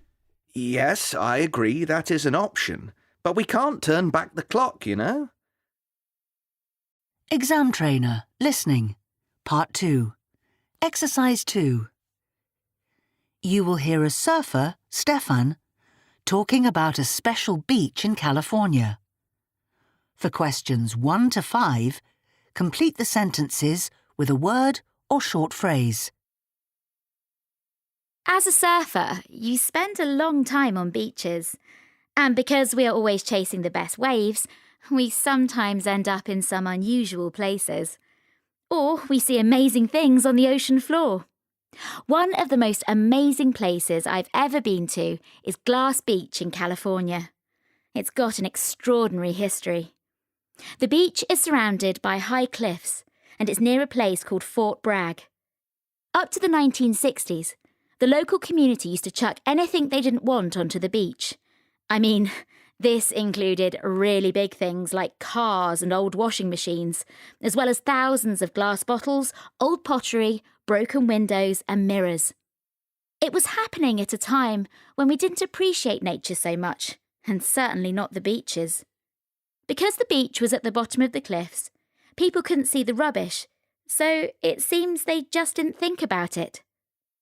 I guess they just assumed that the sea would wash it all away. Anyway, eventually, the local town council stopped people doing this. But, meanwhile, the sea had been swishing around all these objects, and the force of huge walls of water breaking on the shore had ended up turning the different types of glass into jewel-like pebbles. Now you can see these smooth glass pieces all in different colours mixed in with the usual pebbles. This makes incredible patterns on the sea floor, so that when I was out on the ocean, I felt as if I was surfing in a jewellery shop. However, nowadays, there are not as many glass pebbles as there used to be, because people have been poaching the stones, unable to resist the amazing colour. So ironically, the reverse is currently the case, and rather than it being illegal to leave things on the beach, it's against the law to remove any of the glass pebbles. Despite this, over the years, people have taken many away, so the beach is not as glassy as it used to be. If you go to the beach and like the stones, you should buy them from the souvenir shop so the beach is not destroyed further. Don't you think it's amazing that nature has taken something so ugly and turned it into something so beautiful? Now listen again. As a surfer, you spend a long time on beaches. And because we are always chasing the best waves, we sometimes end up in some unusual places. Or we see amazing things on the ocean floor. One of the most amazing places I've ever been to is Glass Beach in California. It's got an extraordinary history. The beach is surrounded by high cliffs, and it's near a place called Fort Bragg. Up to the 1960s, the local community used to chuck anything they didn't want onto the beach. I mean, this included really big things like cars and old washing machines, as well as thousands of glass bottles, old pottery, broken windows and mirrors. It was happening at a time when we didn't appreciate nature so much, and certainly not the beaches. Because the beach was at the bottom of the cliffs, people couldn't see the rubbish, so it seems they just didn't think about it. I guess they just assumed that the sea would wash it all away. Anyway, eventually, the local town council stopped people doing this.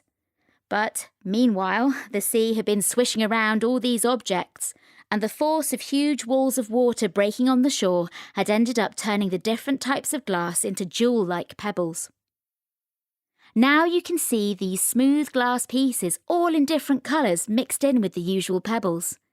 This makes incredible patterns on the sea floor, so that when I was out on the ocean, I felt as if I was surfing in a jewellery shop. However, nowadays, there are not as many glass pebbles as there used to be, because people have been poaching the stones, unable to resist the amazing colour. So ironically, the reverse is currently the case, and rather than it being illegal to leave things on the beach, it's against the law to remove any of the glass pebbles. Despite this, over the years, people have taken many away, so the beach is not as glassy as it used to be.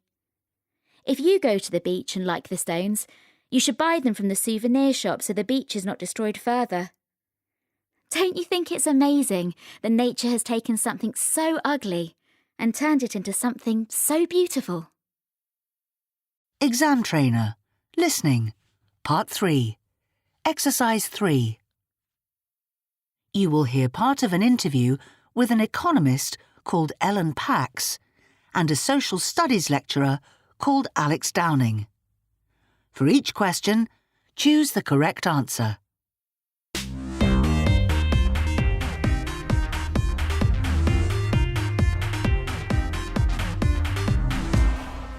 Thank you both, Ellen and Alex, for talking to us today. Hello. Hello. Now, we're looking at the summer holiday and how it came into being in the UK. Ellen, can you tell us a bit about how ordinary working people first came to take summer holidays? Yes.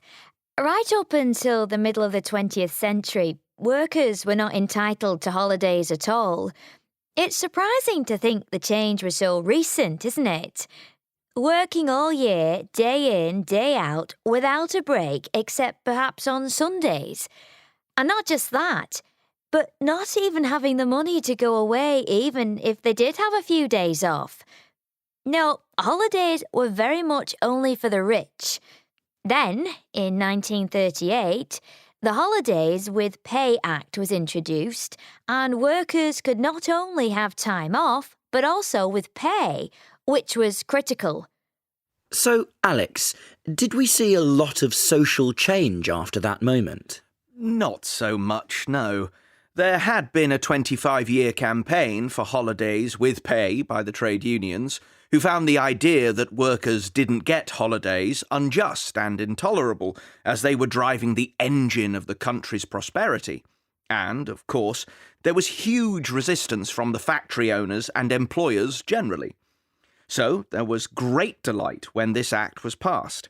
But just because workers had pay and time off didn't necessarily mean they could go away. Sometimes the money was only enough to carry on living at home, so quite often the opportunity for a holiday was not taken up. So, how did the summer holiday come about then, Ellen? Well, eventually resorts opened up round the coast and things like summer camps and package holidays were introduced, which meant the cost of a holiday was very cheap. These camps became hugely popular, and so the summer holiday became a fixed event in the calendar, and the companies running the resorts made lots of money. Indeed, the holiday business became a huge industry in itself. In fact, originally the resorts were overwhelmed with bookings. But it's interesting to note that countries have very different approaches to paid holidays, and some feel the UK is now in a position where people have too many holiday days. It will be interesting to see how this develops as the labour market becomes increasingly global, but we certainly can't be sure that the holidays will be paid in the future. Now listen again.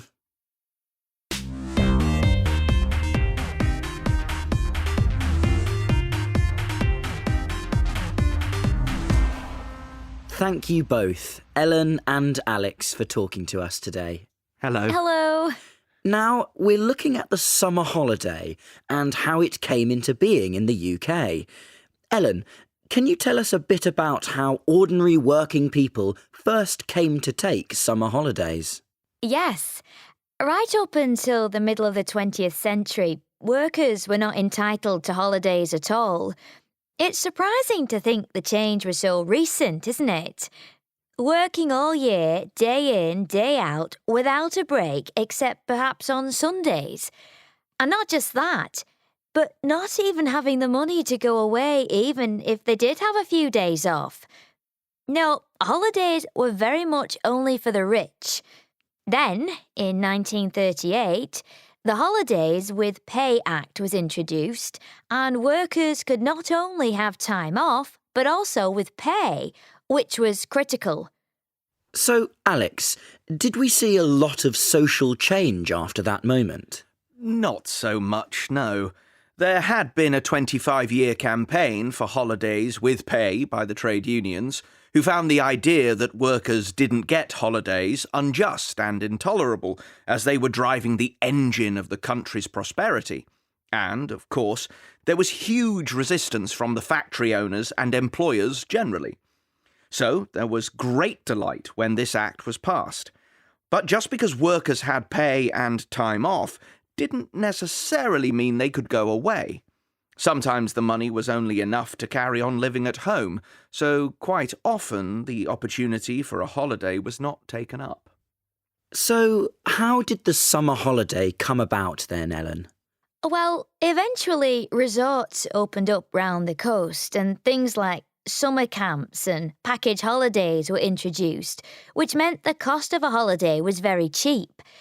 These camps became hugely popular, and so the summer holiday became a fixed event in the calendar, and the companies running the resorts made lots of money. Indeed, the holiday business became a huge industry in itself. In fact, originally the resorts were overwhelmed with bookings. But it's interesting to note that countries have very different approaches to paid holidays, and some feel the UK is now in a position where people have too many holiday days.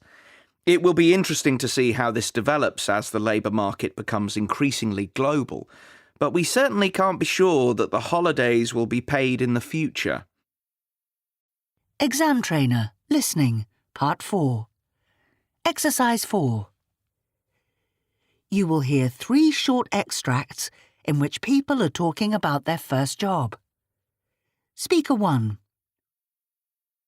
My first job was really scary. There was so much to take on. New people, a huge warehouse, and everything was managed online.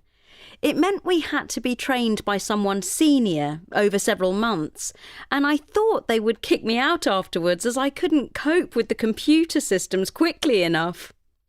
But in the end, it all worked out because the guy I had to report to was great, which I wasn't expecting, and always praised me even when I messed up. And I found I could get through quite a lot of tasks in a day once I understood the system. Speaker 2.